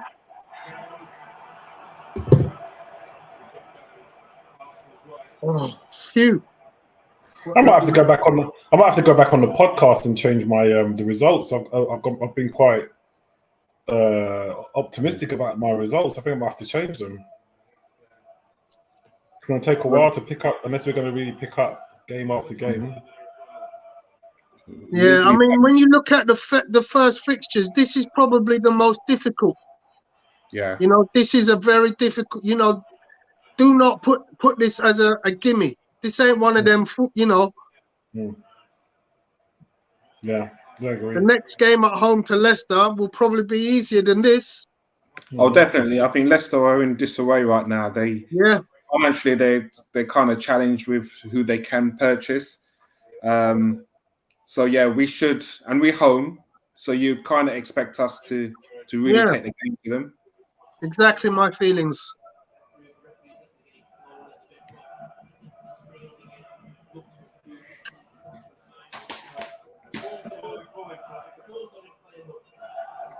Yes, Saliba was first in 3 out of 4 categories for my defenders, and second in the other one. I'm not sure what a tackle! What a tackle! Saliba with a brilliant tackle, and it's drawn back for the tackle by Partey, which he didn't even get. Partey missed the player completely. Yeah. He missed the player completely. The next tackle by Saliba was brilliant. I don't know what the referee's going back for. But Tony, this is what I'm saying to you. You see where Saliba was? You see that his injection of pace to get there? Yeah. That's what I'm talking to you about. This guy has got, when he switches on. Yeah. I haven't seen anything like that. His reading of the game is superb. Yeah. And for a big frame to move like that, it's... Go on, Thomas. Oh, come on. You've got to find the pass. That was poor.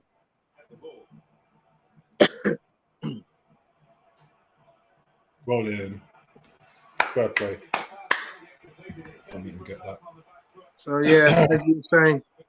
So what, do we need some subs? Yeah. Looking tired. Really some fresh legs. Yeah. I think Jesus for Nketiah, because Nketiah will just give you a boost of energy up top. Martinelli's faded completely. Yeah, I'll probably take Martinelli off. I'll probably leave Jesus on there. And even if you have Nketiah up front, you can switch Jesus onto the flank. Yeah, because they rotate. Yeah. We know they can do that. But midfield, we've got to do better in midfield. Got to. Close him. That's it. Close him there. That's way too easy. Come on.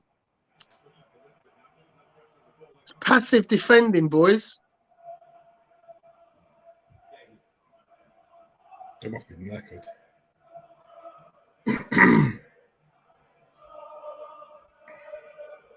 So right now, Palace are dominating the possession. Arsenal in a good shape, but it is worrying.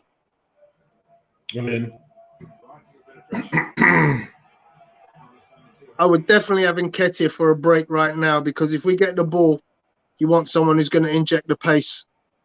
Wow, look at the possession last 15 minutes. That's what I've said. That's tempting, that is. Don't stick your foot out. Well, then, he's looking for it. Looking for it. Don't stick your foot out. Wow, this possession is a lot, though. Uh-oh, he's done him again. Uh-oh. He done Ben White there, I tell you. Telling you, bro. I'd take Ben White off right now, you know. He done him, man. He is roasting him for Oh. My goodness me. Yeah. My man, the game's passing him by, man. But then again, Saka's got to give him some help, though. Saka's got to give him some cover. Yeah. He's got to change that formation because just personnel, Palace are still going to come at use the same thing. They're going to come at both flanks. They're going to switch flanks. Uh-oh. Here we go again. Here we go. Saka, you got to get back, but Saka's tracking another man. He didn't touch him. Stay with him. Yeah, clear it. Whack it. Whack it, Odegaard. Oh my God, what is wrong with this? A baller's going to ball, bro. A baller's going to ball. Oh my boy. He's trying to do some nice little dink passes. He's going to ball, bro. That's what he's going to do. Just hoof it, man. Honestly. This is too much pressure. Let it go. Let it go. Come on, boys. So this is an interesting comment, guys. 5 subs, and it doesn't mean a thing because Arteta doesn't trust anyone. Interesting. I think it's because it's the change. You know, when you change things, he probably thinks they're doing well in terms of what he wants. Well, here we go. Tierney's coming on. Nketiah, like you said. Nketiah. So there you go. There's your answer. I tell you what, you don't need to put your hand there, man. Zinchenko's coming off. I keep calling him Zinchenko. Am I showing my age? A lot of these guys don't even know who Zinchenko is. Chevy. I keep calling him Shevchenko. Sounds a bit racist, really. Man, if we had Shevchenko in our team, oh my gosh, back in the day, the proper Shevchenko. Yeah, man. Yeah. Not the Chelsea one. Not the Chelsea. Nah. So yeah, well done, Gabriel Jesus. Well done, Zinchenko. Pretty good subs as well. If Tierney's ready, give him some minutes, of course. Nketiah would want to get onto something as well.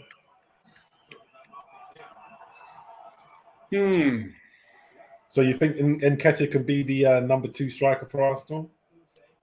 Why not? Definitely. Give him a chance. Give him a chance. Yeah. The problem is we're playing within Arteta's tactics. You know, until he shows he's prepared to expand it, you know, it's like for like, really. Take it down on your chest. Yeah, I don't understand how Arsenal just can't get the ball down and play. It's just bobbing around, going all the way back to Crystal Palace. They're just putting themselves under more and more pressure. And they've been doing that literally the whole of the second half. That's good play. No, just time, lads. Okay, that's good. That's good. Picking up lines between our midfield. That's why I like this. I like this. Just control it. Don't panic. Just control it. Let them chase for a little bit. That's it. Finally, we're moving. Finally, moving the ball. But then we have to hoof it. Good play. Time. That's it. Get your foot on the ball. Just nice and easy. That's it. Cool. That's it. Just ping it. No risk. Just ping it. That's nice and easy. There we go. He's inside. He's inside. Do something. Oi! Oi! That's what I'm talking about, boys. Just get your foot on the ball. Come on! Ball with pace, man. Yes, sir! Just get your foot on the ball and pass it around. Take your time. Pick them up. Yes, sir! They got tired. Do you know what I mean? That's what I'm talking about. And look what happened, yeah? The one-time second half, moving the ball with pace. Yeah, onto the cosh. It's not even about the pace. It's about just moving it about confident, dominating the ball. Stop playing ping ball with it. Just control it for yourself. Just take It's an own goal. Man. It's an own goal. I don't care. As long as it gets in the back of the net, I don't care. And there's my prediction. I did say 2-0. Arteta made a substitution and brought own goal on. Because we did nothing. We did nothing before. Like, get in there. Love it. You won't get that. That's an own goal. Yeah, it's an own goal. Yeah, that's definitely an own goal. Will he get the assist? They all count. But that's what I wanted to see. Just Arsenal, just put the ball down, get your foot on it, ping it about nice and easy. Don't rush, don't panic. Just have confidence in your dominance and your possession play. Have confidence in your possession play. Just switch it around. That's all I wanted. Wow. What were the odds on 2-0 then, Nabil? Huh? What were the odds on 2-0? I don't know. That was my shout. If you look on the 101, that was my call, 2-0. All right. I went 2-1. Uh-oh, here we go. It could be 3-0. Uh-oh. Woo.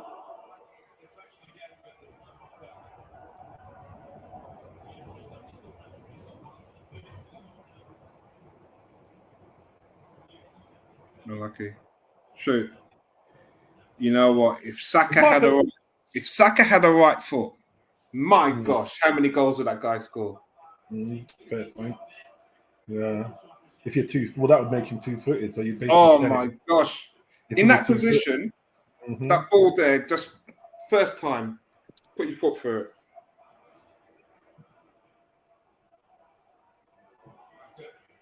Well played, Nketiah. Hold him up a little bit. Good play.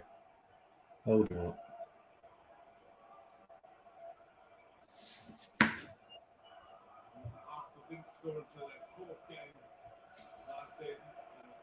That's it. Good pressure. That's better. Well, that weren't an easy 2-0, I'll tell you that. Yeah, they had to work for that. Now what do we want? The clean sheet, right? Absolutely. Yeah. And just more of the same. Lots of. I want to see lots of. I like the defense. Tierney, Saliba, White, Gabriel, Zinchenko, even down to Holding. I like the defense. After seeing the way how Ramsdale reacts to goals in the last 5-10 minutes, I think you gotta love that, innit? I love that. I love it. That's what I want. I love it. I love that passion, bro. I'm not joking you, man. That show is emotional, man. And that's why I love it. I loved what we're seeing because that's the type of players we need in the team that aren't going to stand for that nonsense just because you're 3-0 up or 2-0 up and give a single goal away. Yeah. Cut that nonsense out. You know, look. Right now, it's all about the clean sheet. I'll tell you what, I like how Tierney's playing as well. He's playing very cool and relaxed and assured. He ain't put a foot wrong. We don't see much of what he's doing, but he keeps possession. He's been doing pretty good. And that's what it is. Intelligent use of the ball. Yeah. You don't have to do fancy stuff, but it takes... None shall pass. Eh? None. My guy, man. Saliba. Phenomenal. You know what I like about him more than anything else about the whole saga is that people will complain Arteta didn't give him a chance, but I tell you what, when you're in his job, he absolutely done the right thing. You've got to send a player like him out on loan, let him get his minutes, let him learn his trade, let him get his confidence, while he brings in someone who he does trust, someone like Ben White, who didn't put a foot wrong. I wouldn't say he didn't put a foot wrong, but he was good last term. So now when Saliba comes back, better than Ben White, how can you not give credit to Arteta? He's the one who sent him out on loan to develop and stuff. You've got three top class centre backs, 3 first class, first team centre backs. You know, you can't argue with that. Go on, Eddie.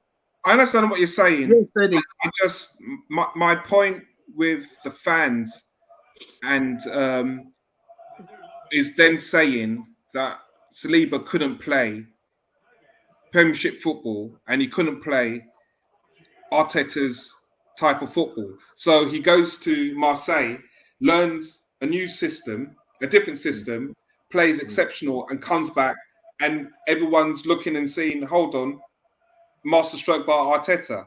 The guy can play, he can play Arteta ball. No. I don't think it's a masterstroke, but I think he could have played last year, brother. He could have played last year. listen. Okay, so if he plays last year, what happens to Ben White? Ben White goes on the bench. Yeah. That's not how you deal with talent. That's not how you deal with players. You got. What do you mean? They both need to play. They both need to play a full season. Someone's got to go on loan.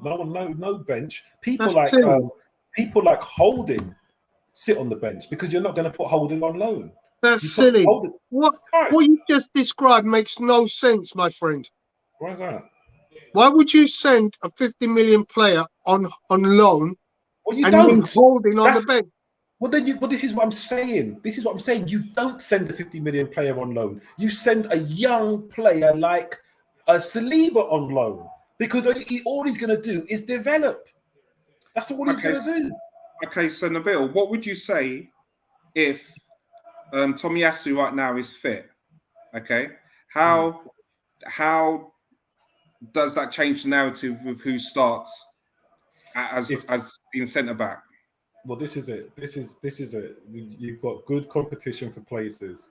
You've got excellent competition for places. And me personally, no, you're asking me as manager. Forget about Arteta. Me as manager, I am going to play more than one system. I'm going to play a system that sees you play three at the back, and I'm going to see a system that sees Ben White on the bench. That's what's going to happen. Or he may even come in at right back at times for Tomiyasu just to make sure that guy stays fit. But right now, they are all going to play. They are all going to get good minutes. That's interesting. Odegaard off, Lokonga on instead of Xhaka, who's on a yellow card. Yeah, because it's defensive. It's defensive, bro.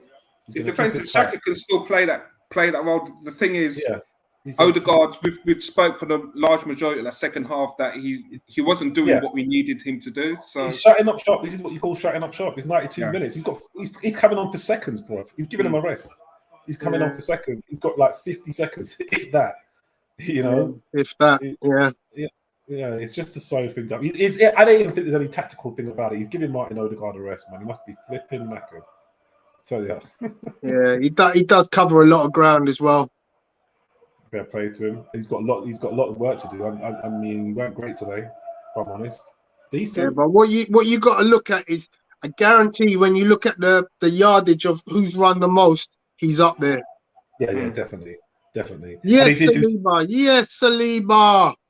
Saliba, my guy. I'm so happy for the guy, you know. Yeah. And more to come. First game, first man of the match. One game, one man of the match. What a player. And more to come. Full time. And that tells you ain't giving that spot back to Ben White. I don't think Ben White got man of the match once, did he? Last term. No. That spot ain't going back to Ben White. That's Saliba's for the taking. Phenomenal. And here's the thing. No. 2-0, I did call it. You got it right. Yeah. You got it right, man. Kudos to you. Yep, it was a tough one. But there you go. And there you go. I mean, that's the talk. What happens with Kieran Tierney when he gets fit? What happens with Tomiyasu when he gets fit? Are we going to go? I think Tierney starts. What about Tomiyasu? I think Tomiyasu starts too. Yeah, for me as well. Goes on the bench. For me as well, because I'll tell you what, Zaha done Ben White a couple of times. Yeah, but Zaha will do everybody. That's what you got to remember. But the thing I'll tell you what I was thinking though. There was a point where Ben White fouled Zaha, and I was like, "That's a yellow card," and he didn't get that yellow card, and Zaha wanted it, and then he did get the yellow card after that, and I thought, you see that. That's what you can't get too much from your right backs. And Tomiyasu won't give you that. Kieran Tierney does not give you that. Do you know what I mean? You know, when you're not comfortable, that's what happens. When you're not comfortable and you're up against some good talent, that's what happens. But that was a one game, 3 points, top of the table. What more can you say? What are you doing here now? You watch the game and then you want to come and talk about it. Get out. Just leave, mate. Big up to Danny. Big up Danny Bones. What's going on, Can't hear bro? you, bro. Can't hear you. Just get the sound sorted. Try again with your sound. Okay. Van Dijk Jr. Interesting. So yeah, interesting game. Palace is a good team, but our fullbacks have to be able to defend better in one-on-one situations. Van Dijk Jr. was great today. Richard Stevens says, Arteta, I get the feeling he's not settling for excuses. It's a good look and needs to be against these steely top teams in the top four. Yo, can you hear me? Yes, we can. Yeah. Welcome, bro. How you doing? Yes, man. It's about time. Yeah. KS says Tierney is a better defender than Zinchenko. Zaha is class and underrated. And Bertram is saying, bless up panel. Welcome, Bertram. I don't know how much, if any of the game you were able to watch. But yes, we are on our way, boys and girls. Arsenal won our first game, which was going to be a very tough game. But we've come out 2-0 winners, as predicted by Nabil. Danny, give us your thoughts, mate. Wow. That was a hard watch, man. At times, that was a tough watch, boy. But sorry I couldn't be here earlier, guys. I had like some work meetings and stuff, so I had to just... But I watched the game and, mate, I got so many thoughts about it, yeah? Like, number one, our defense is solid this year, bro. Like, it is solid with Saliba in there. It looks so much better, yeah? But I don't like Ben White at right back. I do not like it. He can't pass the ball. He's good defensively, but he can't pass the ball, innit? So the amount of times he gave the ball away with stupid passes and panicked passes and stuff like that, I don't know, man. Saliba, wow. The hype is real. I lie. The hype is real. That's what I'm liking. So yeah, I wrote down bare stuff, you know, because I thought I got to give my thoughts properly and conclusively. So we're vulnerable to the press. That's what else I noticed. We're super vulnerable to the press, and that's how they were getting us. We let them back into the game by allowing them to press us, and we've got to sort that out quick time. So I think that's why Ben White's passing was so vital. In like the bad passing from Ben White, and Zinchenko looked nervous at times, man. I love the assist for the goal in that, the first goal, but he did look a bit nervous and needs to settle in a little bit more for me. Ramsdale, we wouldn't have won that game without Ramsdale, you know. Them two saves, unbelievable. Wow. Unbelievable. I don't know if you guys have spoken about any of this already, but Ramsdale saved us, bruv. Like literally, figuratively and literally, yeah? Yeah. The refs are still... this is what is going to hurt us this year, you know. You know, like, we forget how much refs cost us points in seasons, yeah? And today, like, that, did you see that foul at the end by Partey and Zaha that Anthony Taylor called back? And Partey never touched him.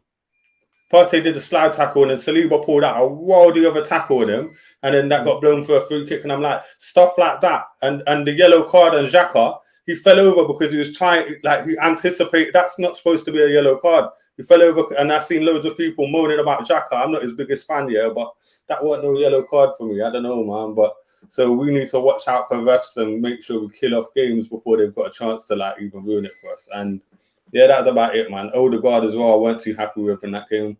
I thought he was, like, a bit ineffective. People, the commentators were bigging him up, but I didn't see it personally. And yeah, that's all my... And we look nervous. We look nervous, man. We were so relaxed in them pre-season games, and in this game, we look super nervous. That's my thoughts on it anyway. I don't know what you guys think. Okay, so Bertram has put his opinion in the chat, so I'll read it out. Defense is good, and William Saliba is great. However, Palace had 2 great chances and should have scored. Hope we continue to improve, and we need to be better keeping the ball. We struggled in the second half, and I would agree with that. I pretty much agree with most of what you said as well, Danny. Vincey, what's your thoughts? Yeah, I mean, at the end of the day, we got the result. That's not a second half that I'd like to see too often.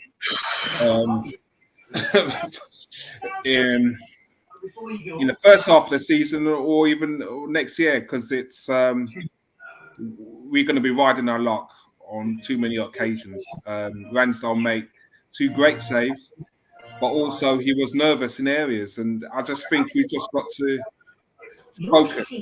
focus, hold our position, organisation, but use the ball wisely. You know. Sorry, can I interrupt you? I just want to listen to William Saliba. To win today.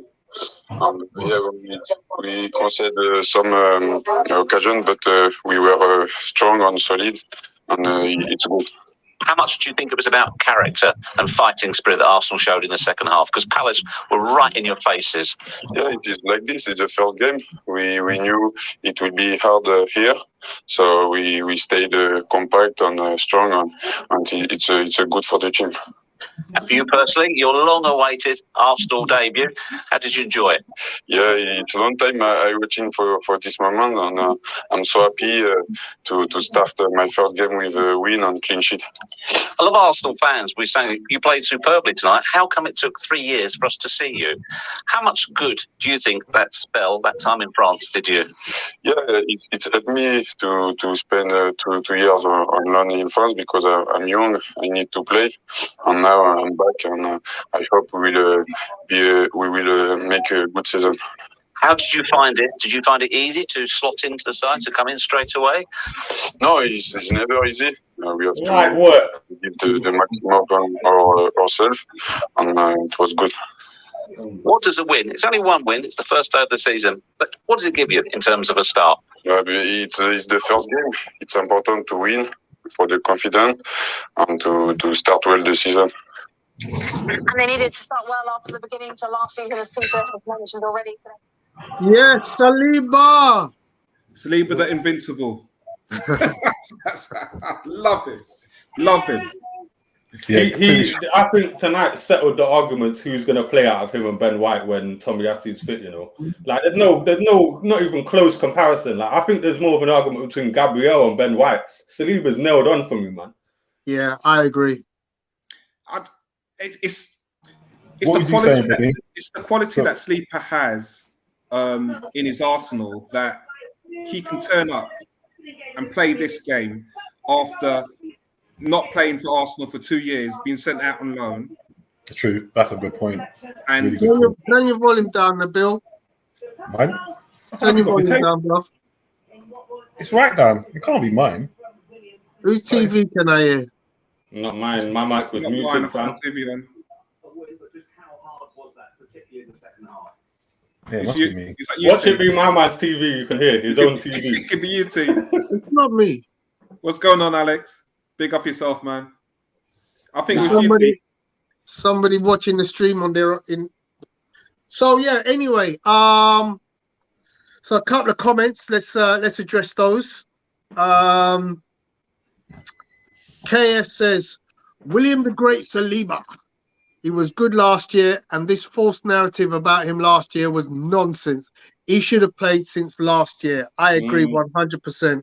He could have, but he's better for not having done so. I think I believe that, man. I believe that season in Marseille made him. You get me? So, like, who cares anyway? If we sign the new deal, who cares, man? We've got him now, innit? That's it. Now. I think Saliba gains. I think Arsenal have a challenge, because obviously if he doesn't sign and he goes, then we could talk about this loan deal being great, but we've lost a huge talent. So, you know, all the rumors are that he's going to sign, though. All the rumors are that he's going to sign. He's going to sign. He's going to sign. He wouldn't. I mean, at the end of the day, he's an Arsenal fan, so he wants to play for Arsenal. So it's to our benefits that he does sign. But one thing I will say is that whether Arteta was right or wrong in his handling of William Saliba, he's got to handle him much better moving forward. I'll tell you that now. You got to deal with him like the talent he is. Yeah, well, if I may retort to that comment, I have often said, and so has Bertram, we question Arteta's capability of managing those guys' contracts and his capability of dealing with individuals and their personalities, because we've seen the clashes.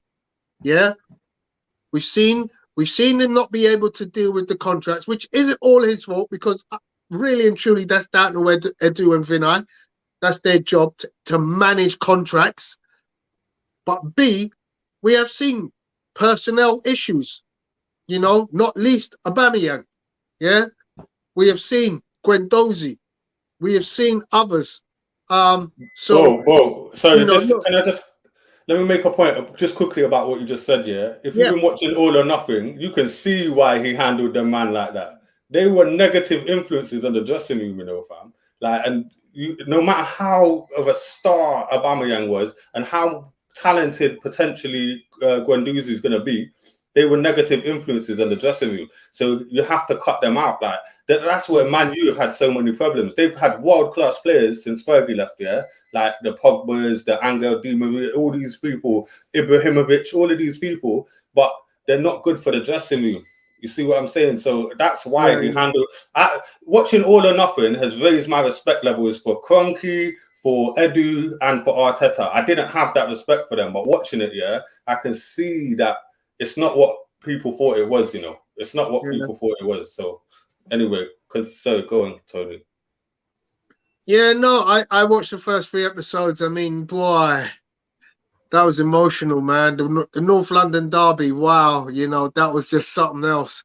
And then obviously, you know, seeing the 3rd episode was very eye-opening.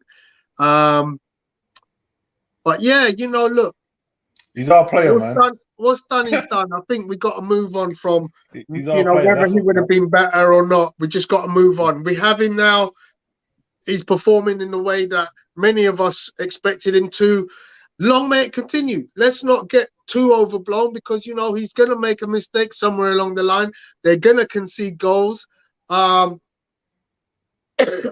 know, look, as well as Ramsey played in parts of that game, he did have some, you know, some howling moments where you're like, oh, what the, you know? Yeah. But that was only a small time. Like, it feels bad, worse than it was, because it was a small section of the game when he gave the ball away, then Gabriel immediately gave the ball away, and it was like, what the hell is going on here? But after that, you have to say, without Ramsdale today, we would have probably drew that game. So he made 2 point-blank saves, mad saves. But, you know, can we answer this question on screen? You see, like, what is Palace's tactics to smother Jesus, or was he just not firing on all cylinders?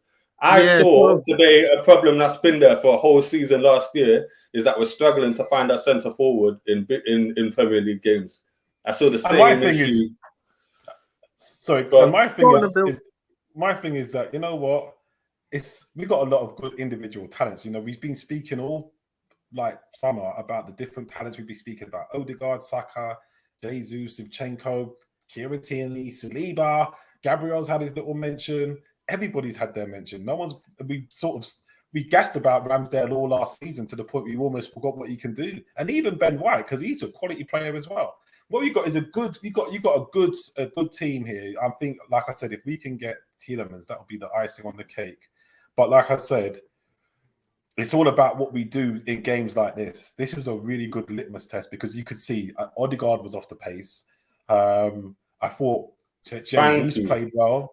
Jesus played well. He showed flashes, but you know, he wasn't really coming together there. It will pick up. You know, it's like when you start your car, it starts to move a little bit, then it gets going. And then Saka as well. Saka could have made a couple of better decisions. We all saw Martinelli fall off. We all saw him disappear. You know, he's a proper quality talent as well. Xhaka disappeared. Partey stayed in it, to be fair. You know, so, you know, pre-season, it all looks lovely, it looks sexy. Pre-season looks sexy, but that's not what you're going to see in the season. You're going to need to grind things out. You're going to need to grind things out. You're going to need to stay robust. You're going to stay organized. There's times when you're going to have to put your foot on the ball and just keep possession and dominate games. You're going to have to see a lot more than just that sexy football that you've been enjoying in pre-season, and that's the test. I mean, look, I'm going to give full credit, as I have through the game, to Crystal Palace. Yeah, that is a team that are going to cause a lot of problems for a lot of teams. Mm-hmm. But what I will say is Arteta has to get the passing better in the second half. We're losing the ball way too easy in the second half. You know, as I kept saying, a baller's going to ball. You know, Martin Odegaard tries really hard to try to find that pass all the time. Somehow we got to give him the options, because I think the problem was he's looking up but he's not seeing the options. When there's an option there, he'll find it. I've got that much faith in him. If an option is there, he will find it. But I've got to give credit to Crystal Palace, because I think they shut us down. Yeah, it was difficult. And the way they came out in the second half, they dominated. They came out knowing full well, you know what? We're going to press them high. We're not going to let them get the free play that they had in the first half in our end of the pitch, you know. And they did a really good job of negating our midfield, which is why, to me, one more killer midfielder will make a huge difference, because Xhaka will fall out again. Yeah, we fell out of it today, but I've like Xhaka lost it at moments in that game. Yeah. Go on, Vincey. Yeah, can I? I mean, my concern with the second half was once the substitutions were made, there was a passage of play where we moved the ball with intent, with confidence, and we got the goal. Now, that's something that Arteta needs to realise. We were under cosh for huge periods of that second half, and he didn't make a change. Players weren't responding. But when he made that change, all of a sudden, the focus of what we did with the ball, we took the pressure off us by using the ball intelligently. That's what Arteta's got to improve on in this situation. I think this game is a litmus test for us fans to realise in these situations throughout this season, when we're up against teams who are physical with pace, if Arteta doesn't make those right decisions with players are on form, we're going to see this type of performance again. I agree with that, man. As soon as the subs came on, our whole gameplay changed. Like, we started to... Why man's got two. What the fuck? Is that your cousin? Yo, that's mental, you know. Look at the Bill's face. Look at the Bill's face. Yo, make it 3, Tony. Make it 3. I want to see 3. Let me just say, bro, that's mad, you know. What's happened? Yo, we had two Tonys for a minute there. Tony's cousin came on, man. Yeah, double Tony. Anyway, the subs fully changed the game, man. That fully, Eddie just injected that energy and pace that we were lacking a little bit. And you're so right, Vincey, man. Like the changes, if they would have made them changes a little bit sooner, we would have done a lot better. But I did want to say, we were away at Palace. I know I was gassing before the game saying like, 5-0 and all that, but that was more hope than anything. We were away at Palace, which is a tough game. Man City lost there last year. That loads of big teams lose at Palace, and they're a very physical team. So we do need to, like we said, Tony, give them credit, but also we do need to realize, you know, in the first, I keep talking about the second half. The second half, as soon as we scored in the first half, we were off it, and they were like, "Wow, what is that noise?" Yeah, and we were off it, and they started like really putting us under the cushion. I think that's because we let them into the game, and we started the second half in that same mentality. We went into ourselves and started retreating too much, and didn't really put our authority on the game, and that's where I think the issues came. Really, personally, I think what we found. Hear me? Yes, we can. Yeah, I think what we found for all those guys. We can hear your headphones have died, fam. Charge your headphones. Can hear you. Okay. We can hear you. Yeah, I was going to say, for those who have watched All or Nothing so far, it's clear where we actually thought that some things that Arteta's game plan and the players aren't following. You can see that the players aren't actually doing things on the pitch, and it's down to Arteta to actually, you know what, make that change. Have that confidence with the guys on your bench. You know what, I'm not waiting for games to make changes in this situation. Right from the off, if you're not making this situation and we look like we're totally out of the game, make those change. And when you make that change, I'm looking and thinking, well, why all of a sudden did our passing suddenly improve? Okay, our movement, we just cut through Palace? Energy, fam. It was all Yeah. about the energy that they injected. Like Eddie always brings energy. You know that he's going to do that. And obviously Zinchenko fell off well early in that second half. We should have been off time ago. So and Tierney made a massive difference as well. And then Sambi coming on. Did you see that little run he went on and then won the free kick? Like that, we could have done with that earlier as well. Because I'm not being funny, bro. The commentators were gassing up Odegaard. Like, wow, this is going mad. The commentators were gassing up Odegaard, and he was poor the whole game for me. He was poor. I didn't really see him like trying to find the balls that Nabil was saying. I saw him being poor the whole game. There was a chance where he should have scored. I forget who put him through, and then he took a touch and then tried to square it back to Martinelli. Should have just shot, bruv. Yeah, I remember that. 60 minutes. There's a lot of chat, so I'm just gonna quickly, if I may, just go through some of what people are saying, and then try to shut us down before we end up talking all night. So KS says we need Saliba the Great to sign a long-term contract. That's pretty much nailed on, I believe. Everybody and his mum would want to see that. Cannot afford to have him go into his last year of his contract. No. He won't. Stan Kroenke, who is Bertram, says the loan deal was nonsense. We spent 50 million on a centre-back, which was needed. That 50 mil could have bought a world-class midfielder. Yeah, we'll have to move on from that one as well. I hope the kid doesn't have resentment about his previous treatment. I hope not either. He don't sound like he does, though. He don't sound like it if we listen to him. Tony, the kid has been great for years. We bought based on performance and potential. Yep, I agree. I thought Partey was very good today and hope he stays injury-free. Absolutely. Look.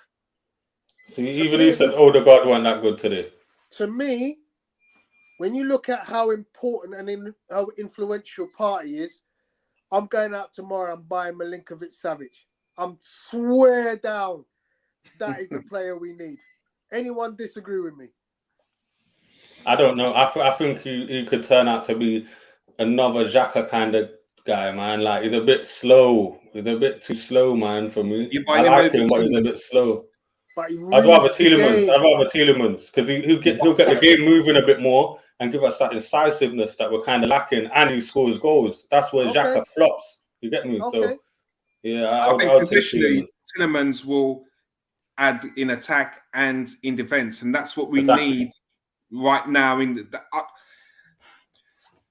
We don't have presence in the midfield, and this is my frustration with this formation. It requires one person to have a dominant display, and you can't rely on that for the whole season. You need your three to have that position where it's like they use the ball intelligently.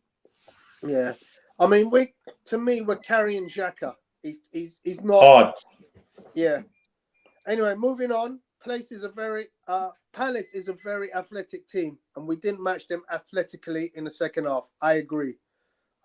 Physically, they just overtook the game. They just, they bossed us in that second half. And we let them, though. We let them boss us because we let them back into the game in the first half. As I said, Dan, give credit to that team. Patrick 100% Vieira showed that he can build a team, and boy. Look at the physical size of their players compared to ours. They're physically bigger. Saka has no right foot. Fact. And Martinelli has no left foot. That is criminal for professional footballers unless their name is Messi. It's hampered them both in clear-cut chances which did not hit their targets. I agree. Arteta is not a good game manager, and it especially shows in difficult games. This is a point which makes you think, is he confident to bring on those substitutes and affect the game? In a tight game, will he bring on other players to change the game, or will he continue to just thrash Saka every game for 90 minutes? My feeling is he's going to just thrash Saka every game for 90 minutes. I don't think so, I think this is the first game of the season. He wanted to give the players a proper run out and see what go on. And I don't think we were in, like, bro, when you actually check it, other than them 2 gilt-edged chances that Ramsdale saved, they didn't really trouble us, man. They didn't trouble us. Ask yourself this question. How's Martinelli playing in the 90th minute? Because you know why? Do you know why? Listen to what everyone says behind the scenes. All or nothing should show you, stop watching what fans are saying overall and look at what's actually happening behind the scenes, because there's shit you don't see. Everyone says Martinelli is the fittest guy in the team. And if you actually look, he wasn't unfit at the end of the game. We just got taken out of the game, really. He started playing too deep. Like, he just pulled himself out of the game. But hang on, wait. Did you hear what you just said? What's that? You actually said he stopped playing at the top end of the pitch. Yeah. But that was the whole team. The whole team got pushed back. Saka was a right back fan. If he's the fittest guy in the team, should he not be taking the game to them? You can't. If you get listen, bro. Tactically, we got all pulled back. You see, like when we were having chances in the second half, we're told to do that. No, but we're exactly. And also, we're told to do that. If we look in the second half, there's bare times where we broke up down the wings, and Jesus wasn't even in the box, and that's what we were moaning at Lacazette about. You know what I'm saying? And that's because tactically, this is an Arteta problem. It's not a team problem. It's not a player problem. So we're tactically pulled back too much. So this is what I'm saying. You just said it. It's an Arteta problem. Because at some point in that game, around 75 minutes, 80 minutes maximum, something has to change. I need fresh 60 minutes, bruv. Not 75, 60, man. 60 minutes, you just change everything. You said that at 60. Right. So this is what I'm saying. Bertram is making a valid point. Arteta is not good at game management. I agree. Yeah? And in a difficult game like today, you think to yourself, I need to affect a change. I need to change the dynamic in the game. Yeah. Because this game is getting away from us. I'll tell you one thing, though. One thing, I think you're going to see improvements from Arteta in this same comment right here, based on what we've seen in All or Nothing. Because this season he's got the players and he's got the extra substitution. So I think we're going to see an evolution.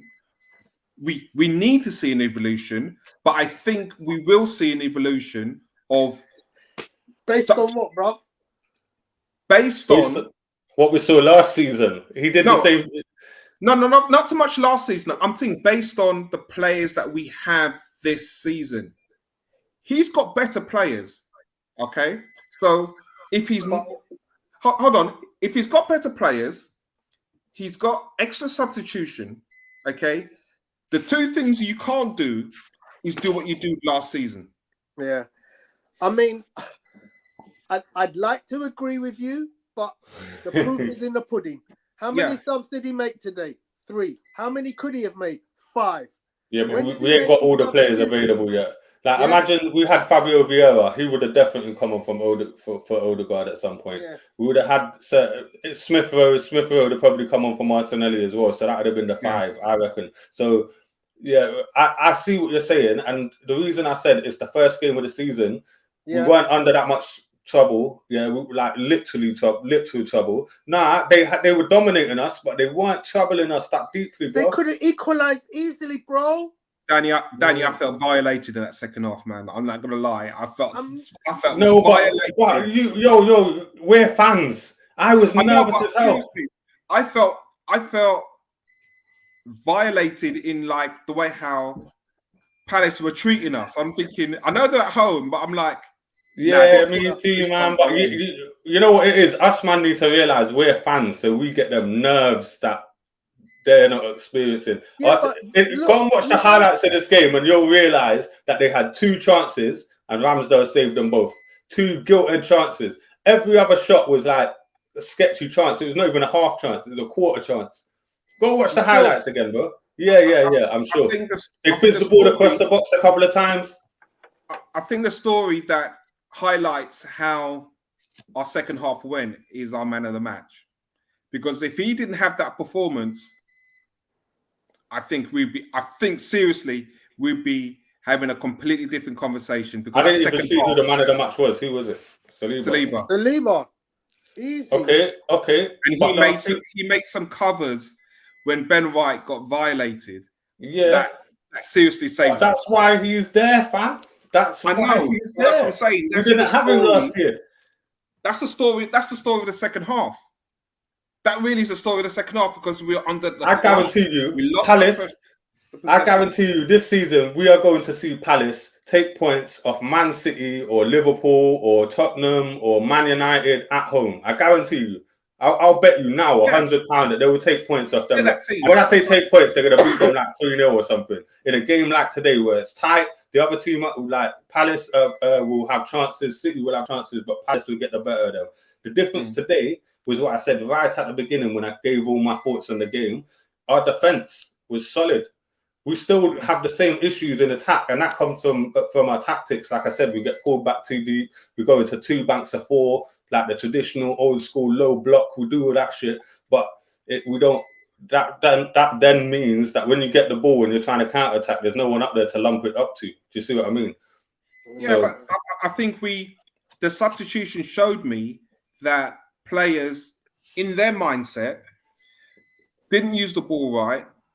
Didn't use the ball with intent and their movement because we cut through Palace like we were cutting through them in the first 10 minutes. Yeah. And it's like, hold on, all of a sudden that happened. And you mentioned energy. And Nketiah came on. But we had Jesus on the pitch. We had Odegaard on the pitch. And you're thinking we couldn't cut through them for a large portion of that second half the way when those substitutions came on, instantly, all of a sudden, from defence, under the cosh, we cut through them. Do you know what the problem was as well? I agree 100% with all of that, Vinci, yeah. And for me, the issue was with that is we stopped pressing. When we scored the goal, we stopped pressing. As soon as Eddie came on, we started pressing again, forced an error, get the ball, and then you can move forward. If we don't press here, we're going to talk about that, but I'm just saying that the press was the issue, man. And that's when we allowed Palace back in the game. If we stop pressing, you give them time on the ball, they start to get comfortable and start kicking the ball around. Let's see let's do the comments. But that was the issue. The press died, and then we got had up. And the thing is, we've got to be fair. Players do switch off, yeah, and we know it's down to the manager to sometimes make changes, but they kind of switched off. That looked like a tactical decision, though, to me, because the way they all stopped doing it, the only player I saw trying to press was Odegaard, but you can't press on your own, fam. It's a whole team thing. Isn't it? You can't, and that's why, to me, you need to look at okay. Alex from Cannon Fodder asked the question earlier, and it's a good question. Did Jesus fall under Palace's tactics, or did he just not fire on all cylinders in the second half? I would have changed him earlier because I know I got another guy on the bench chomping at the bit to show I'm actually as good as you. 100%, or at least brought him on to supplement him. We could have bought Eddie on for Martinelli and supplemented Jesus because that was working in pre-season. I like when we was bringing Eddie on. We bought Eddie on for Martinelli, and then Saka switched to the left, and then we had Eddie and thing up front. Okay, so in that situation, these comments, guys, and then we're going to try and call it a day because I do want to get out of here. I need to make a call.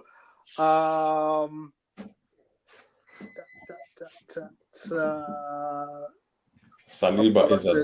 is a don. Agreed. So Sporty Jordan says Arsenal come under pressure. Arteta needs to use his subs and keep the team fresh. Even this one on the screen right now, fam, that's exactly what I was just saying. Last season, when we drop a level and stop pressing, Arsenal come under pressure, and that's exactly what I was just saying, basically. Yeah. What part do you ideally want the Arsenal fans to play in our fortunes this season? Under our critical trusting in the Arteta abilities or base or balanced patience 12th man? I say trust the process. Yeah, but what we can do, Richard, is we can still be critical. We can still use our own eyes and look at things. And, look, Dan and I see certain things slightly differently. But we can respect each other's opinion and have a conversation. Yeah, that's what we do in this group. We've done this for years. I'm not saying Arteta out. I question some of his tactics. I question his game management, as does Bertrand. But we're definitely not, we're not Arteta out. We're definitely on the side of Stan Kroenke, because Bertrand and I have for a long time said how well Stan has supported the team financially. Sporty Jordan says when Vieira, Tielemans and Smith Rowe are on the bench, yes, we'll have more subs. Well, does that mean that I have no faith in Nelson and Pepe? It's worrying. Let's see how it goes. Let's not be rash, innit? First game of the season. Yeah. Let's see what happens after like 5 games or something. You get what me? I'm gonna say is I've put the point out there, because if I say it again the next game and I say it again the next game, then it's I'm an gonna have issue. to turn around and say, actually, Pepe I'll agree with you. If it keeps happening, you'll be a fool not to say the truth, innit? But absolutely. First game, man. Let's see how it goes. I'm just saying it, and I agree with you, Dan. It is the first game, so let's give him a bye.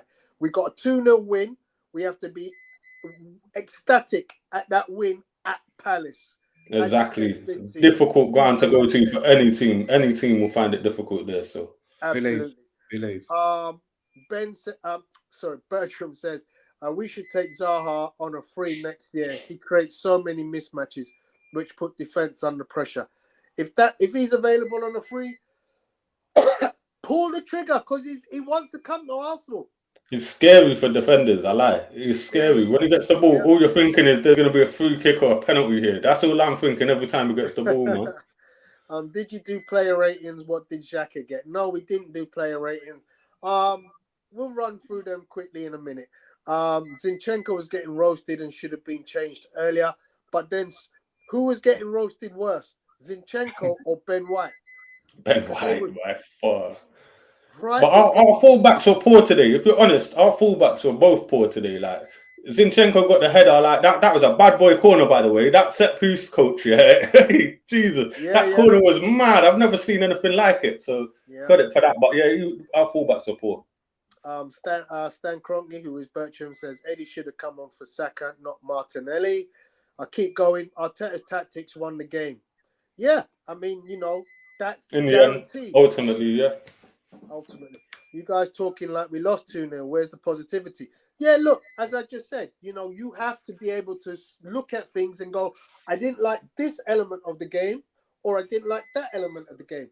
But, credit where credit is due. 2-0 in a win against a tough team, as we keep saying, in a very hostile environment.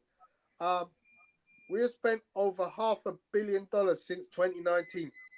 Bertram ain't going to let us off this one, is he? Wenger didn't get the backing that has been provided to us. He didn't want to spend the money, dude. Be honest, Wenger had money, but he didn't want to spend it. He's admitted that. Okay. I'm listening in the car. I want to hear some jubilation. I've been positive. You lot have been negative, I've been positive. Don't try it. Look, as I said, it's not about being negative. It's being able to critique and see things that we need to improve on. Yeah, I'm very happy that we've created 2 goals, and we should have scored more, because Martinelli should have scored 1. Saka could have scored 1 if they had a right foot and a left foot, as Bertram said. Odegaard should have scored 1, not Martinelli. Martinelli was also good. Could have scored 1, yeah. But look, we can praise and praise and praise, but I'm also wanting to bring in a bit of balance into say, look, we still have areas we need to improve in this team, because we want to compete with Liverpool and Man City. Watching the next couple of weeks, Palace are going to play a big team and thump them up, and then we're going to go, actually, that was a really good result, boys. For sure. I guarantee you. Yeah. I think we've got to allow games to play out from week to week. As I'm saying, in regards to, we're going to see Arteta make some of the improvements in what we've been talking about, because he's got the personnel. So it's the first game, and as I say, we got the result. The performance wasn't great in some large areas of the game, but trust me, when what pleased me was when the change happened, you saw a level of football that, wow, we haven't seen that for for long and since the first 10 minutes. So that pleased me. And you know something else, yeah. Be honest, boys, yeah. If this was last season, we'd have lost that game. We'd have lost that game last year. If Palace played like that against us, we were fragile compared to that. Yeah. I mean, our defense wouldn't have held up. Let's get round to a quick player ratings. Okay. Anyone want to go first? I don't mind. I need to get the team up, man. I forgot. I always forget who's played where and shit. I ain't that good. I'm not that quick at typing because I'm using. If I don't have a keyboard, then I have to use this damn screen. I should start a new thing for this season. Only rate players over 9. So I'm giving Saliba 10, and that's me done. I've got the team up. I can do it now if you want.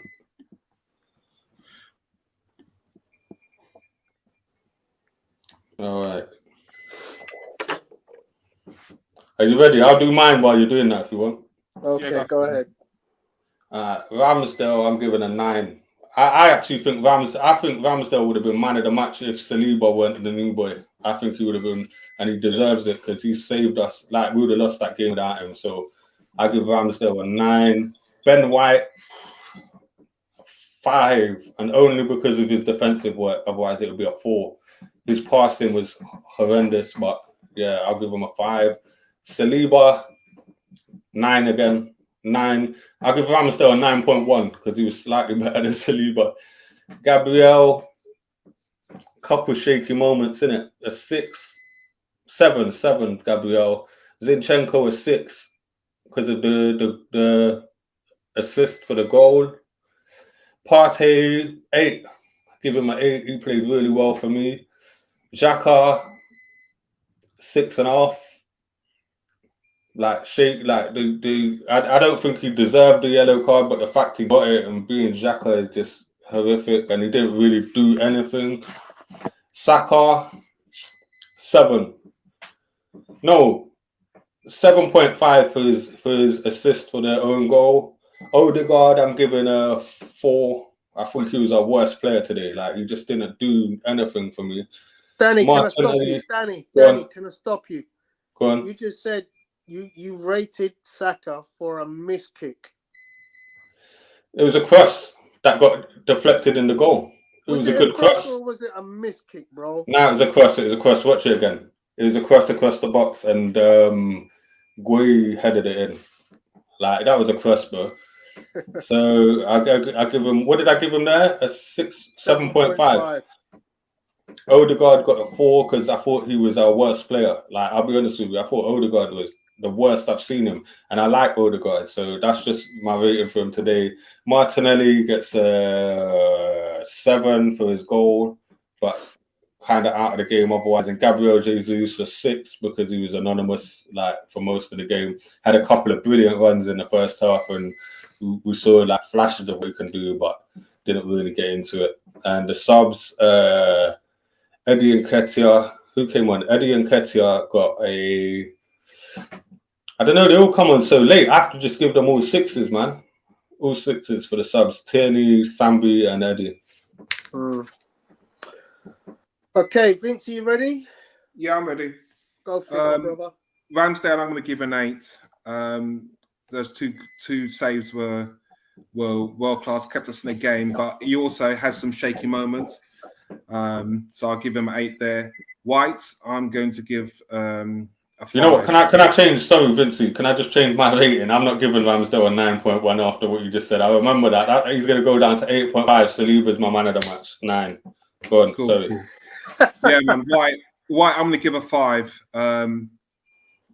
He just off the pace, man. Got beaten by pace today, and looked a bit clueless out on the as right back. Saliba, you know what? Premiership debut, clean sheet. What mistake did Saliba do today? You know, can he get a 10? I'm probably going to give him a 10. You know, he deserves it. I can't argue. I'm going to give him a 10. You know, to play like that for 2 years out, amazing performance. Gabriel, I'm going to give I'm going to give a 7. He also has some shaky parts where I think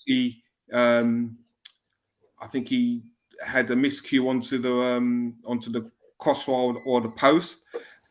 You know, he did help quite well with Saliba in defence. Zinchenko, he got an assist in the first 10 minutes. You know, he was blinded. I'll probably give him a 7. Yes, he got roasted. But I think fitness and just his positioning play, I expect this type of performance second half from him. That's why I'm not entirely convinced just yet, but I'm giving him a 7 today. Partey, I'm going to give him an 8. He really used the ball well today. His first passing was phenomenal under pressure and needed some help in midfield.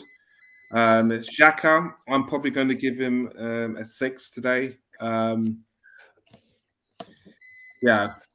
we're going to give him a 6. Saka, I'm probably going to give him a 6 today as well. I mean, it wasn't the best performance I've seen from Saka. He made some good runs, but just his finishing, some of his decisions just needs to be better. Odegaard, I'm probably going to give him a 6 as well. First half, it's a nice flex, but second half, boy, we were struggling the second half, and he really made some. He could have used the ball a lot better to help us, because he's going to be the guy who's going to pick that ball up and supply Jesus and Martinelli. So I want to give Odegaard a better. I'm going to give Odegaard a 6. Martinelli, I'm going to give him. I give Martinelli 7.5. He's our outlet. He should have scored before he scored, and he's always going to be a threat to teams. But I just found second half he kind of we played a little bit too deep, and that kind of cost us in our attacking play. Jesus, he was an absolute nightmare for Palace. First half, that run that he did, whereas Martinelli missed that chance. It's like, this guy is electric. Would have been nice if he capped a goal for that performance, but I'm probably going to give him a 7.5 as well.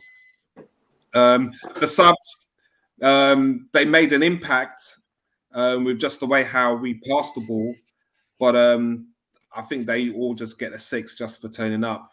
Yes, they forced the own goal, but outside of that, 6 is worthy rating. And Arteta, I'm going to give Arteta. I'm going to give him a 7.5 today. 7.5. I would have liked him to have made some changes, but he believed in his players for the second half. And as I said, when he did make the substitutions, he forced an own goal. So I want to give him a 7.5 today. First game, it's all about getting a result, and we can move on to Leicester. Danny, I already like Cedric. That's because Apollo was saying that you're loving Cedric now, aren't you? Because of Ben White's performance. And I was like, I've already liked Cedric for ages, man. I'm not one of these Cedric haters. Yeah, no, I'm not a Cedric hater either.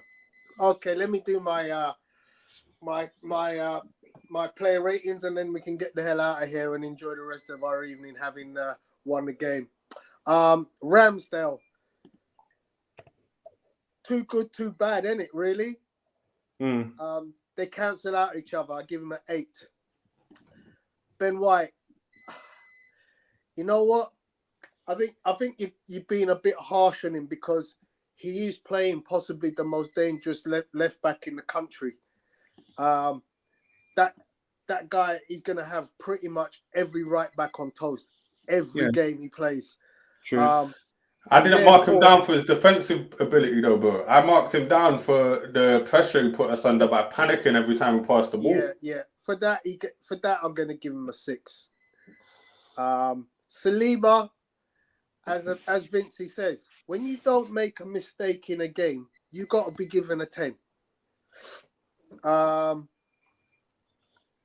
You know, the clean sheet on your first game, man of the match on your first game. It's ridiculous. It's ridiculous. You were basically the best performing in all categories defensively of the entire team all game. I think he put 2 passes wrong in the whole game. That's a 10. My guy. Gabriel. I thought Gabriel had a great game. I give him an 8. Zinchenko. I talked him up a big storm. I did try to define him as a semi Rolls Royce. I'm still in on the Zinchenko buy though. I think it's going to create an interesting subplot between him and Tierney. Tierney's better. Well, we'll see. I mean, it's all very well being better, but if you can't keep your ass fit, then you know it means nothing. All players have their attributes. All players. Yeah. But I'm going to give him a 6.5 overall. Party, the Rolls Royce in the middle. You know, look, I worry if he gets injured. if Party gets injured, our team, our whole structure has to change. And it's worrying. It worries me that, you know, we rely so much on him. I'll give him a good solid 8. Xhaka, ineffective. He is the water carrier in our team. You know, look, as much as I can say, you know, look, he fits Arteta's system. Arteta has faith in him. He's a driver. He's a leader. You know, he has great qualities. And, you know, I like that he looks like he actually is trying to be more offensive because I think he needs to bring that into his game. You know, he had an assist in the last game. And this game, he had 1 or 2 decent passes. But we are still carrying this kid. So I'm going to give him a 6. Saka, 7. Odegaard, 6. Martinelli, 6. 6.5 for Martinelli. Wow. And Jesus. He got the goal though, man. Martinelli did get the goal. Wow. Martinelli got the goal. Yeah, but when you fade out of a game as he did, I got to mark you down for that. Yeah, everyone faded out the game though, bruv. Everyone. Yeah. But you said he's got the engine, bro. Yeah. I'm not. It's your ratings, isn't it? I'm not gonna hate on you. So you're saying that? So a goal does that give you 2 points or 1? One at least. So really, my man's marking him as a 5. You know, that's deep, man. That is dread, man. Come on, man. You can't do that. Martinelli didn't play that bad. Let me finish off these comments, guys, quickly, and then we'll get out of here. You didn't give Jesus a rating, and you didn't give the subs.